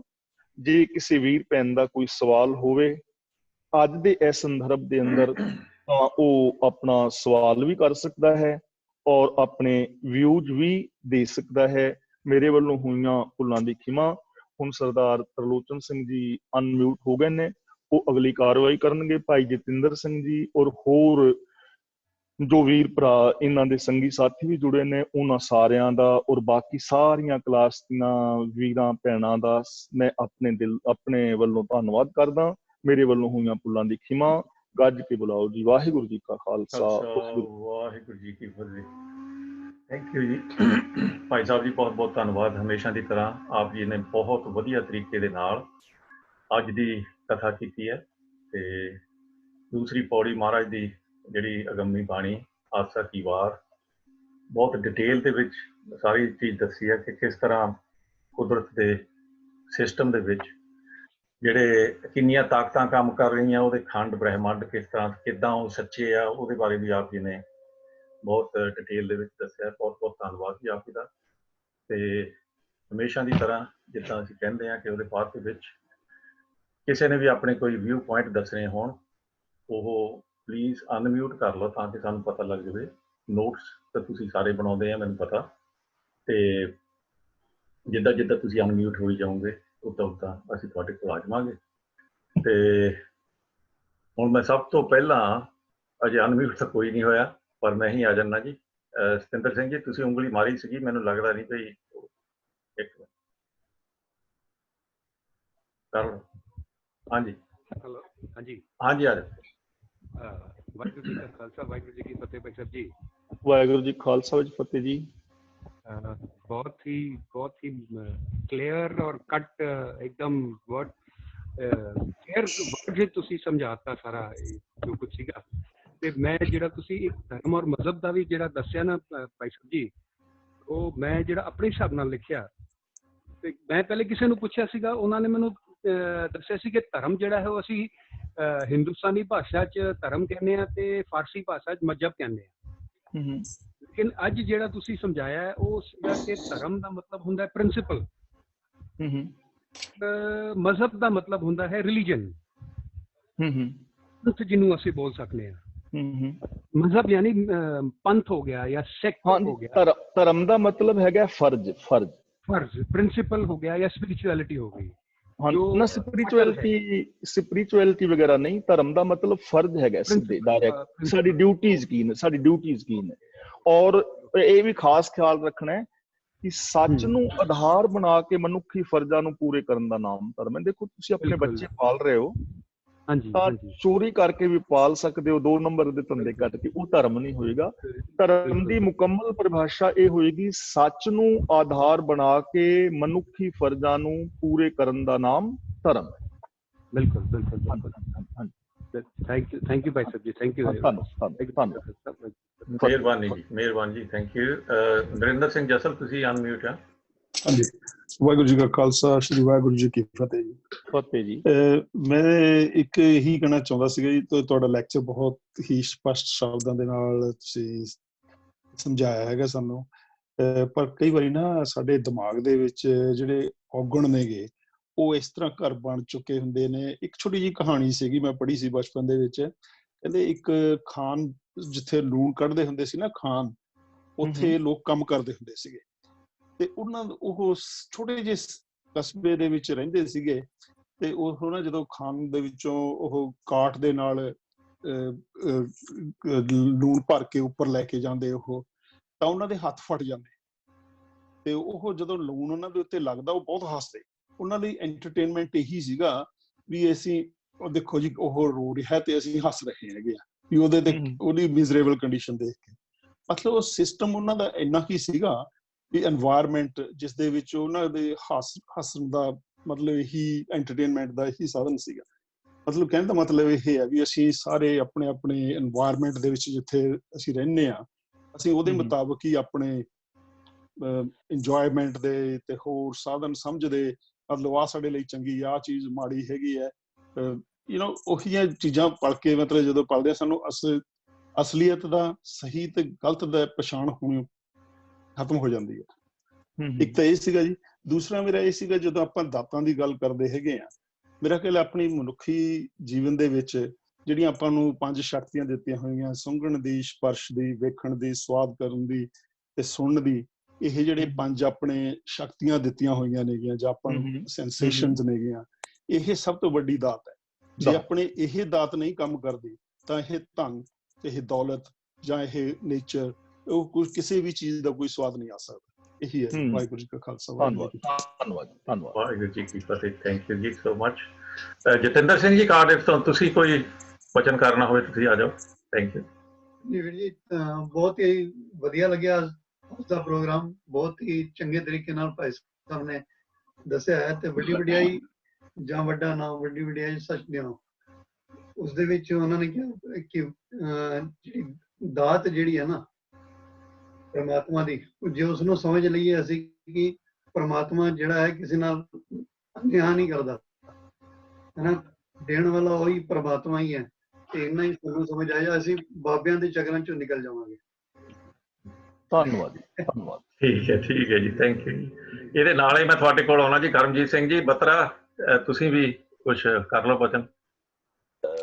बहुत बहुत धन्यवाद जी। लाइक यस्टरडे आई सेड कि वेरी प्रिसाइज, फिर मैं बहुत बहुत शुक्रगुजार हाँ कि आप जी ने सानू जोड़िया इस दे नाल, ते बड़े सुचज्जे तरीके नाल भाई साहब ने हर चीज बहुत डिटेल विच बताई, कोई सवाल नहीं, हर चीज बिल्कुल क्रिस्टल क्लियर है। बहुत बहुत धन्यवाद। बेशक जी, बेशक, थैंक यू जी, ਅਸੀਂ ਵੀ ਐਗਰੀ ਕਰਦੇ। ਸਤਨਾਮ ਸਿੰਘ ਨਾਗਰਾ ਜੀ, ਤੁਸੀਂ ਅਨਮਿਊਟ ਆ। ਵਾਹਿਗੁਰੂ ਫਤਿਹ ਜੀ, ਗਿਆਨੀ ਜੀ। ਵਾਹਿਗੁਰੂ ਜੀ ਕੀ ਫਤਿਹ ਜੀ। ਬੜੇ ਹੀ ਸੁਚੱਜੇ ਢੰਗ ਨਾਲ ਆਪਨੇ ਕਥਾ ਕੀਤੀ ਹੈ, ਬਹੁਤ ਸ਼ਲਾਘਾਯੋਗ ਹੈ। ਜਿਸ ਤਰ੍ਹਾਂ ਆਪਨੇ ਕਿਹਾ, ਸੱਚੀ ਤੇਰੀ ਕੁਦਰਤ ਸੱਚੇ ਪਾਤਸ਼ਾਹ, ਨਿਯਮ ਬਣਾਇਆ, ਕੁਦਰਤ ਦੇ ਨਿਯਮ ਸਹੀ ਹੁੰਦੇ ਆ ਪਰ ਇਨਸਾਨ ਹੀ ਤੋੜਦਾ। ਪਰਮਾਤਮਾ ਰੱਬ ਦੇ ਨਿਯਮ ਬਣਾਏ ਆ, ਇਨਸਾਨ ਹੀ ਤੋੜਦਾ ਆ। ਬਾਣੀ ਦੇ ਨਿਯਮ ਬਣੇ ਨੇ, ਬਾਣੀ ਹੀ ਇਨਸਾਨ ਹੀ ਤੋੜਦਾ। ਇਨਸਾਨ ਹੀ ਨਿਯਮ ਤੋੜਦਾ, ਉਸ ਦੀ ਉਲੰਘਣਾ ਕਰਦਾ। ਜਿਸ ਤਰ੍ਹਾਂ ਇਤਿਹਾਸ ਨੂੰ ਮਰੋੜ ਤੋੜ ਕੇ ਪੇਸ਼ ਕਰਦਾ, ਇਨਸਾਨ ਹੀ ਆਪਣੇ ਮਨਮਤ ਬਣਾ ਕੇ ਤਾਂ ਆਪਣੇ ਪੇਸ਼ ਕਰਦਾ। ਤੇ ਜਿਸ ਤਰ੍ਹਾਂ ਆਪਨੇ ਕਿਹਾ ਵੀ ਬੰਦੇ ਬੰਦਾ ਬਣ, ਪਰ ਬੰਦਾ ਕਿਉਂ ਨਹੀਂ ਬਣਦਾ ਜੀ? ਇਹ ਥੋੜਾ ਜਿਹਾ ਮਾੜਾ ਜਿਹਾ ਦੱਸ ਦਿਓ, ਇੱਥੇ ਚਾਨਣਾ ਪਾ ਦਿਓ।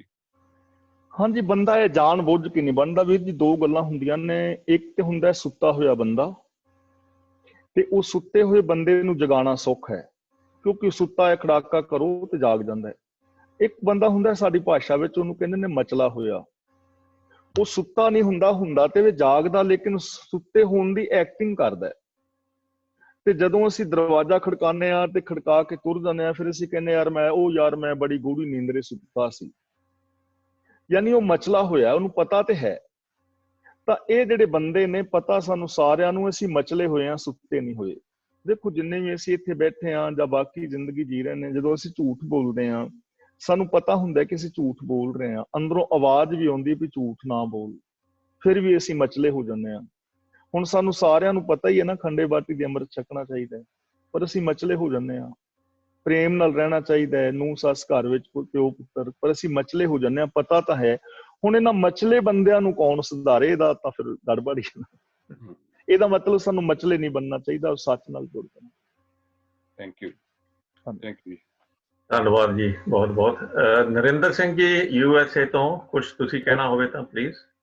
ਬਸ ਥੈਂਕ ਯੂ ਵੀਰ ਜੀ, ਬਹੁਤ ਵਧੀਆ ਲੱਗਿਆ ਜੀ, ਵੈਰੀ ਨਾਈਸ। ਬੜਾ ਪਿਆਰ ਦੇ ਨਾਲ ਸਮਝਾਇਆ ਗਿਆ। ਅਸੀਂ ਗੁਰਦੁਆਰੇ ਜਾਂਦੇ ਹਾਂ, ਗੁਰਦੁਆਰਾ ਸਾਹਿਬ ਖਾਲੀ ਕੀਰਤਨ ਸੁਣ ਕੇ ਆ ਜਾਂਦੇ ਹਾਂ, ਬਟ ਮੀਨਿੰਗ ਨਹੀਂ ਪਤਾ ਲੱਗਦਾ। ਅੱਜ ਸਾਰੇ ਨਾਲ ਮੀਨਿੰਗ ਪਤਾ ਲੱਗਦੇ, ਬਹੁਤ ਚੰਗਾ ਲੱਗਦਾ ਜੀ। ਹਾਂਜੀ, ਬਹੁਤ ਵਧੀਆ ਜੀ, ਗੱਲ ਬਿਲਕੁਲ ਤੁਹਾਡੀ ਗੱਲ ਸਹੀ ਆ। ਇੱਥੇ ਪਤਾ ਵੀ ਲੱਗਦਾ, ਔਰ ਸਾਡੇ ਕੋਲ ਚੋਇਸ ਵੀ ਆ। ਅਸੀਂ ਕੁਛ ਨਹੀਂ ਵੀ ਪਤਾ ਲੱਗਦਾ ਤਾਂ ਅਸੀਂ ਇਹਨਾਂ ਨੂੰ ਫੇਰ ਪੁੱਛ ਸਕਦੇ ਹਾਂ, ਜਿੱਦਾਂ ਕਿ ਹੁਣ ਪੁੱਛ ਰਹੇ ਹਾਂ। ਬਹੁਤ ਬਹੁਤ ਧੰਨਵਾਦ ਜੀ ਆਪਣੇ। ਹਾਂਜੀ, ਥੈਂਕ ਯੂ ਜੀ। ਨਿਰਮਲ ਸਿੰਘ ਜੀ। ਹਾਂਜੀ, ਤੁਸੀਂ ਗੱਲ। ਵਾਹਿਗੁਰੂ ਜੀ ਕਾ ਖਾਲਸਾ, ਵਾਹਿਗੁਰੂ ਜੀ ਕੀ ਫਤਿਹ ਜੀ। ਬਹੁਤ ਸੋਹਣਾ ਵੇ ਜੋ ਅੱਜ ਗਿਆਨ ਦੱਸਿਆ, ਸਿਸਟਮ ਤੇ ਨਿਯਮਾਂ ਦੀ ਪਾਲਣਾ ਕਰਨਾ, ਤੇ ਇਹ ਆਪਾਂ ਕਿਵੇਂ ਪਾਲਣਾ ਕਰ ਸਕਦੇ ਹਾਂ। ਕੋਈ ਸਿਸਟਮ ਜਿਹੜਾ ਨਿਯਮ ਹੈ, ਗੁਰੂ ਨਾਨਕ ਦੇਵ ਜੀ ਨੇ ਆਪਣੇ ਜਿਹੜਾ ਮੂਲ ਮੰਤਰ ਵਿੱਚ ਇੱਕ ਨਿਯਮ ਸਾਰਾ ਦੇ ਦਿੱਤਾ। ਇੱਕ ਹੈ, ਇੱਕ ਕਸਵੱਟੀ ਹੈ, ਇੱਕ ਸਿਧਾਂਤ ਹੈ। ਸਿਧਾਂਤ ਦੇ ਮੁਤਾਬਕ ਹਰ ਇੱਕ ਇਨਸਾਨ ਨੂੰ ਆਪਣਾ ਜੀਵਨ ਜੀਣਾ ਚਾਹੀਦਾ ਆ। ਤੇ ਇਸ ਕਸਵੱਟੀ ਨਾਲ ਹਰ ਇੱਕ ਚੀਜ਼ ਜਿਹੜਾ ਵੀ ਕੰਮ ਕਰਦੇ ਆ, ਕਸਵੱਟੀ ਇਹਦੇ ਨਾਲ ਤੇ ਪਰਖੀ ਜਾਓ ਕਿ ਮੇਰਾ ਕੰਮ ਸੱਚ ਠੀਕ ਹੈ ਜਾਂ ਗਲਤ ਹੈ। ਜੇ ਗਲਤ ਹੈ ਤਾਂ ਉਹਨੂੰ ਉੱਥੇ ਛੱਡ ਦੇਣਾ ਚਾਹੀਦਾ, ਤੇ ਜਿਹੜਾ ਹੈਗਾ ਵੀ ਸਹੀ ਕੰਮ ਉਹ ਆਪਾਂ ਨੂੰ ਅਪਣਾਉਣਾ ਚਾਹੀਦਾ, ਜੇ ਜੀਵਨ ਆਪਾਂ ਚੰਗਾ ਬਣਾਉਣਾ। ਤੇ ਇਹ ਜਿਹੜੀਆਂ ਚੀਜ਼ਾਂ, ਜਿੱਦਾਂ ਹੁਣ ਹਰ ਇੱਕ ਚੀਜ਼ ਜਿਹੜੀ ਹੈ ਪਰਮਾਤਮਾ ਦੇ ਸਿਸਟਮ ਇਹੋ ਜਿਹਾ ਬਣਾਇਆ, ਵਿੱਚ ਕੋਈ ਦੋ ਰਾਵਾਂ ਨਹੀਂ ਹੈਗੀਆਂ। ਤੇ ਪਰ ਜਿਸ ਤਰ੍ਹਾਂ ਹੈਗਾ ਸਾਰੀ ਸੰਸਾਰ ਪੈਦਾ ਵੀ ਹੁੰਦਾ, ਨਾਲ ਇਸ ਦੇ ਖਤਮ ਵੀ ਹੋਣਾ। ਉਹ ਜਿਹੜੀ ਚੀਜ਼ ਖਤਮ ਹੋਣ ਵਾਲੀ ਹੈ, ਉਸ ਨੂੰ ਵੀ ਆਪਾਂ ਨਾਲ ਚੱਲਣਾ। ਤੇ ਕਿਹੜੀ ਚੀਜ਼ ਹੈਗਾ ਹਮੇਸ਼ਾ ਰਹਿਣ ਵਾਲੀ ਹੈ, ਕਿਹੜੀ ਚੀਜ਼ ਜਿਹੜੀ ਹੈ ਇੱਥੋਂ ਨਾਲ ਨਹੀਂ ਜਾਣੀ। ਇੱਥੇ ਹੈਗਾ ਇੱਥੇ ਖਤਮ ਹੋ ਜਾਣੀ ਆ। ਤੇ ਆਪਾਂ ਨੂੰ ਉਹ ਚੀਜ਼ਾਂ ਤੇ ਜ਼ੋਰ ਦੇਣਾ ਚਾਹੀਦਾ ਜਿਹੜੀ ਸਦਾ ਰਹਿਣ ਵਾਲੀ ਹੈ।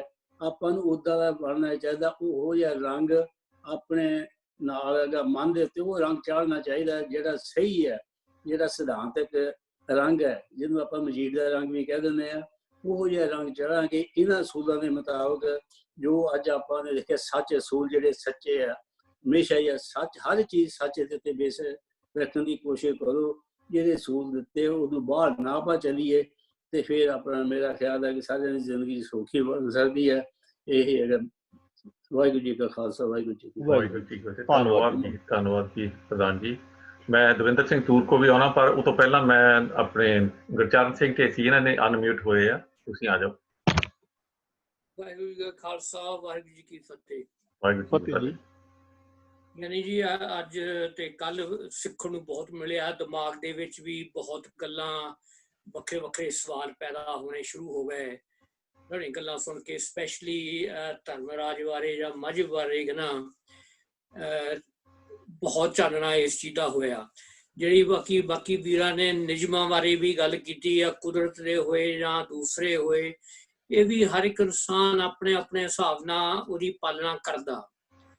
ਤੇ ਮੈਂ ਸਮਝਦਾ ਕਿ ਮੈਂ 40-43 ਸਾਲ ਪੁਲਿਸ ਦੇ ਵਿੱਚ ਨੌਕਰੀ ਕੀਤੀ ਹੈ ਇੱਥੇ। ਉਹਨਾਂ ਦੇ ਵਿੱਚ ਮੇਰੇ ਲਾਈਫ ਟਾਈਮ ਦੇ ਵਿੱਚ ਯਾਨੀ ਕਿ ਨਾ ਜਾਂ ਕਰੀਅਰ ਦੇ ਵਿੱਚ ਲੋਕਾਂ ਨੇ ਰਿਸ਼ਵਤ ਦੇਣੀ ਵੀ ਇੰਡੀਆ ਵਾਲਾ ਹਿਸਾਬ ਹੀ ਰੱਖਿਆ ਕਿ ਵੀ ਚਲੋ ਜੀ ਇਹਨੂੰ ਗੁਰਚਰਨ ਸਿੰਘ ਨੂੰ ਰਿਸ਼ਵਤ ਦੇ ਕੇ ਦੇਖ ਲੈਂਦੇ, ਜੇ ਕੋਈ ਕੇਸ ਦੱਬਿਆ ਜਾਵੇ। ਇਹ ਫਰਜ਼ ਕਰ ਲਓ, ਮੈਂ ਆਪਣੇ ਨਿਜ਼ਮ ਤੋਂ ਡਿੱਗ ਪੈਂਦਾ। ਉਹਨਾਂ ਕੋਲੋਂ 5 ਜਾਂ 6,000 ਪਾਉਂਡ ਜਾਂ 10,000 ਪਾਉਂਡ ਵੀ ਲੈ ਲੈਂਦਾ। ਤੇ ਨਚੋਂ ਬੰਦਿਆਂ ਦੀ ਇਹ ਗੱਲ ਆ ਪਰਿਵਾਰਾਂ ਦੀ, ਕਿ ਮੈਂ ਸਦਾ ਵਾਸਤੇ ਹੀ ਨਾ ਉਹਨਾਂ ਦੀ ਨਿਗਾਹ ਦੇ ਵਿੱਚ ਤਾਂ ਡਿੱਗੇ ਹੀ ਪਿਆ, ਜਾਂ ਆਪਣੇ ਆਪ ਚ ਵੀ ਆਪਣੇ ਜ਼ਮੀਰ ਤੋਂ ਡਿੱਗੂਗਾ ਹੀ ਨਾ। ਮੈਂ ਆਪਣੇ ਨਿਯਮਾਂ ਦੀ ਯਾਨੀ ਕਿ ਨਾ ਉਹ ਕੁਦਰਤੀ ਨਹੀਂ, ਮੈਂ ਕਹਿ ਲਓ ਜਾਂ ਕੰਮ ਵਾਲੇ ਨਿਯਮ ਸੀਗੇ, ਉਹਨਾਂ ਦੀ ਪਾਲਣਾ ਕਰਦਾ। ਮੈਂ ਨਹੀਂ ਇਹ ਕੰਮ ਕੀਤਾ। ਜੇ ਮੈਂ ਉਹ ਕੀਤਾ ਹੁੰਦਾ ਤੇ ਗੁਰਦੁਆਰੇ, ਚਲੋ ਹੁਣ ਉਹ ਸਾਡੀ ਕਮੇਟੀ ਦੇ ਵਿੱਚ ਵੀ ਹੈਗੇ ਆ, ਪਰ ਜੇ ਉਹ ਫਰਜ਼ ਕਰੋ ਮੈਂ ਕੀਤਾ ਹੁੰਦਾ, ਮੇਰਾ ਸਿਰ ਤਾਂ ਨੀਵਾਂ ਹੀ ਹੁੰਦਾ ਨਾ। ਨਹੀਂ ਹੁੰਦਾ। ਇਸ ਲਈ ਨਿਯਮ ਜਿਹੜੇ ਆ ਸਮਝਦੇ ਕਿ ਵੀ ਉਹ ਕੁਦਰਤੀ ਲੈ ਲਓ ਜਾਂ ਤੁਹਾਡੀ ਕੰਮ ਦੀ ਪਾਲਣਾ ਦੇ ਆ ਨਾ, ਉਹ ਤੁਹਾਨੂੰ ਸੱਚਾਈ ਦੇ ਨਾਲ ਹੀ ਨਾ ਉਹਨਾਂ ਨੂੰ ਨਿਭਾਉਣਾ ਚਾਹੀਦਾ। ਬਿਲਕੁਲ ਬਿਲਕੁਲ, ਧੰਨਵਾਦ। ਠੀਕ ਹੈ ਜੀ, ਬਿਲਕੁਲ ਸਹੀ ਗੱਲ ਤੁਸੀਂ ਕੀਤੀ ਹੈ। ਪਰਸਨਲ ਲੈਵਲ ਤੇ ਸਾਨੂੰ ਪਤਾ ਹੈ ਨਿਯਮਾਂ ਦਾ, ਪਰ ਉਲੰਘਣਾ ਵੀ ਅਸੀਂ ਕਰਦੇ ਹਾਂ। ਫਿਰ ਜਦੋਂ ਠੇਡੇ ਵੱਜਦੇ ਆ ਫਿਰ ਪਤਾ ਲੱਗਦਾ ਵੀ ਨਹੀਂ ਸੀ ਕਰਨਾ ਚਾਹੀਦਾ। ਤੇ ਹਾਂਜੀ, ਤੂਰ ਸਾਹਿਬ। ਵਾਹਿਗੁਰੂ ਜੀ ਕਾ ਖਾਲਸਾ, ਵਾਹਿਗੁਰੂ ਜੀ ਕੀ ਫਤਿਹ। ਵਾਹਿਗੁਰੂ ਜੀ ਕੀ ਫਤਿਹ। ਯਾਨੀ ਜੀ ਸਭ ਤੋਂ ਪਹਿਲਾਂ ਤੁਹਾਡਾ ਬਹੁਤ ਬਹੁਤ ਧੰਨਵਾਦ, ਜਿਹੜਾ ਕਿ ਅੱਜ ਤੁਸੀਂ ਦੁਬਾਰਾ ਰਿਪੀਟ ਕੀਤਾ ਹੈ, ਧਰਮ ਤੇ ਮਜ਼ਹਬ। ਧੰਨਵਾਦ। ਬਾਕੀ ਤੁਹਾਡਾ ਧੰਨਵਾਦ ਹੈ। ਬਾਕੀ ਜਿਹੜੀ ਸਾਧ ਸੰਗਤ ਸੁਣ ਰਹੀ ਹੈ ਉਹਨਾਂ ਦਾ ਵੀ ਧੰਨਵਾਦ ਹੈ। ਵਾਹਿਗੁਰੂ ਜੀ ਕਾ ਖਾਲਸਾ, ਵਾਹਿਗੁਰੂ ਜੀ ਕੀ ਫਤਿਹ। ਥੈਂਕ ਯੂ ਜੀ, ਬਹੁਤ ਬਹੁਤ ਸਾਰਿਆਂ ਦਾ ਧੰਨਵਾਦ। ਹੁਣ ਹੋਰ ਕੋਈ ਅਨਮਿਊਟ ਨਹੀਂ ਹੈਗਾ, ਜੇ ਹੈਗਾ ਤਾਂ ਹੁਣੇ ਦਬਦਬ ਕਰ ਲਓ ਜੀ, ਨਹੀਂ ਤਾਂ ਆਪਾਂ ਸਮਾਪਤੀ ਵੱਲ ਨੂੰ ਚੱਲੀਏ। ਤੇ ਹੁਣ ਮੈਨੂੰ ਲੱਗਦਾ ਨਹੀਂ ਜੀ ਸਾਰੀ ਸਕਰੀਨ ਤੇ ਸਾਰੇ ਸੈਟਿਸਫਾਈਡ ਹੈ ਜੀ। ਅੱਜ ਤੋਂ ਇੱਦਾਂ ਕਹਿ ਲਓ, ਸਾਰਿਆਂ ਨੂੰ ਸਮਝ ਆ ਗਈ। ਤੇ ਅਸੀਂ ਇੱਦਾਂ ਕਰਦੇ ਹਾਂ ਜੀ, ਫਿਰ ਸਾਰਿਆਂ ਦਾ ਧੰਨਵਾਦ ਜੀ, ਵਿੱਚ ਗਿਆਨੀ ਜੀ ਦਾ ਤੇ ਬਾਕੀ ਸਾਰੀਆਂ ਸੰਗਤਾਂ ਦਾ ਧੰਨਵਾਦ। ਆਪ ਜੁੜੇ ਆ, ਬੜੇ ਟਿਕ ਕੇ ਸੁਣੀ ਗੱਲਬਾਤ ਸਾਰੀ। ਇਸੇ ਤਰ੍ਹਾਂ ਕੱਲ ਨੂੰ ਸੇਮ ਟਾਈਮ ਤੇ ਜੁੜਾਂਗੇ ਜੀ। ਤੇ ਆਪ ਵੀ ਤੇ ਆਪਣੇ ਹੋਰ ਸੰਗੀ ਸਾਥੀਆਂ ਨੂੰ ਵੀ ਲੈ ਕੇ ਆਇਓ, ਹੋਰਨਾਂ ਨੂੰ ਵੀ। ਤੇ ਜਿੰਨੇ ਵੀ ਜੁੜੇ ਉਹਨਾਂ ਸਾਰਿਆਂ ਦਾ ਬਹੁਤ ਬਹੁਤ ਧੰਨਵਾਦ ਹੈ। ਇੱਥੇ ਕਰੀ ਸਮਾਪਤੀ। ਬੁਲਾਓ ਜੀ ਫਤਿਹ। ਵਾਹਿਗੁਰੂ ਜੀ ਕਾ ਖਾਲਸਾ, ਵਾਹਿਗੁਰੂ ਜੀ ਕੀ ਫਤਿਹ।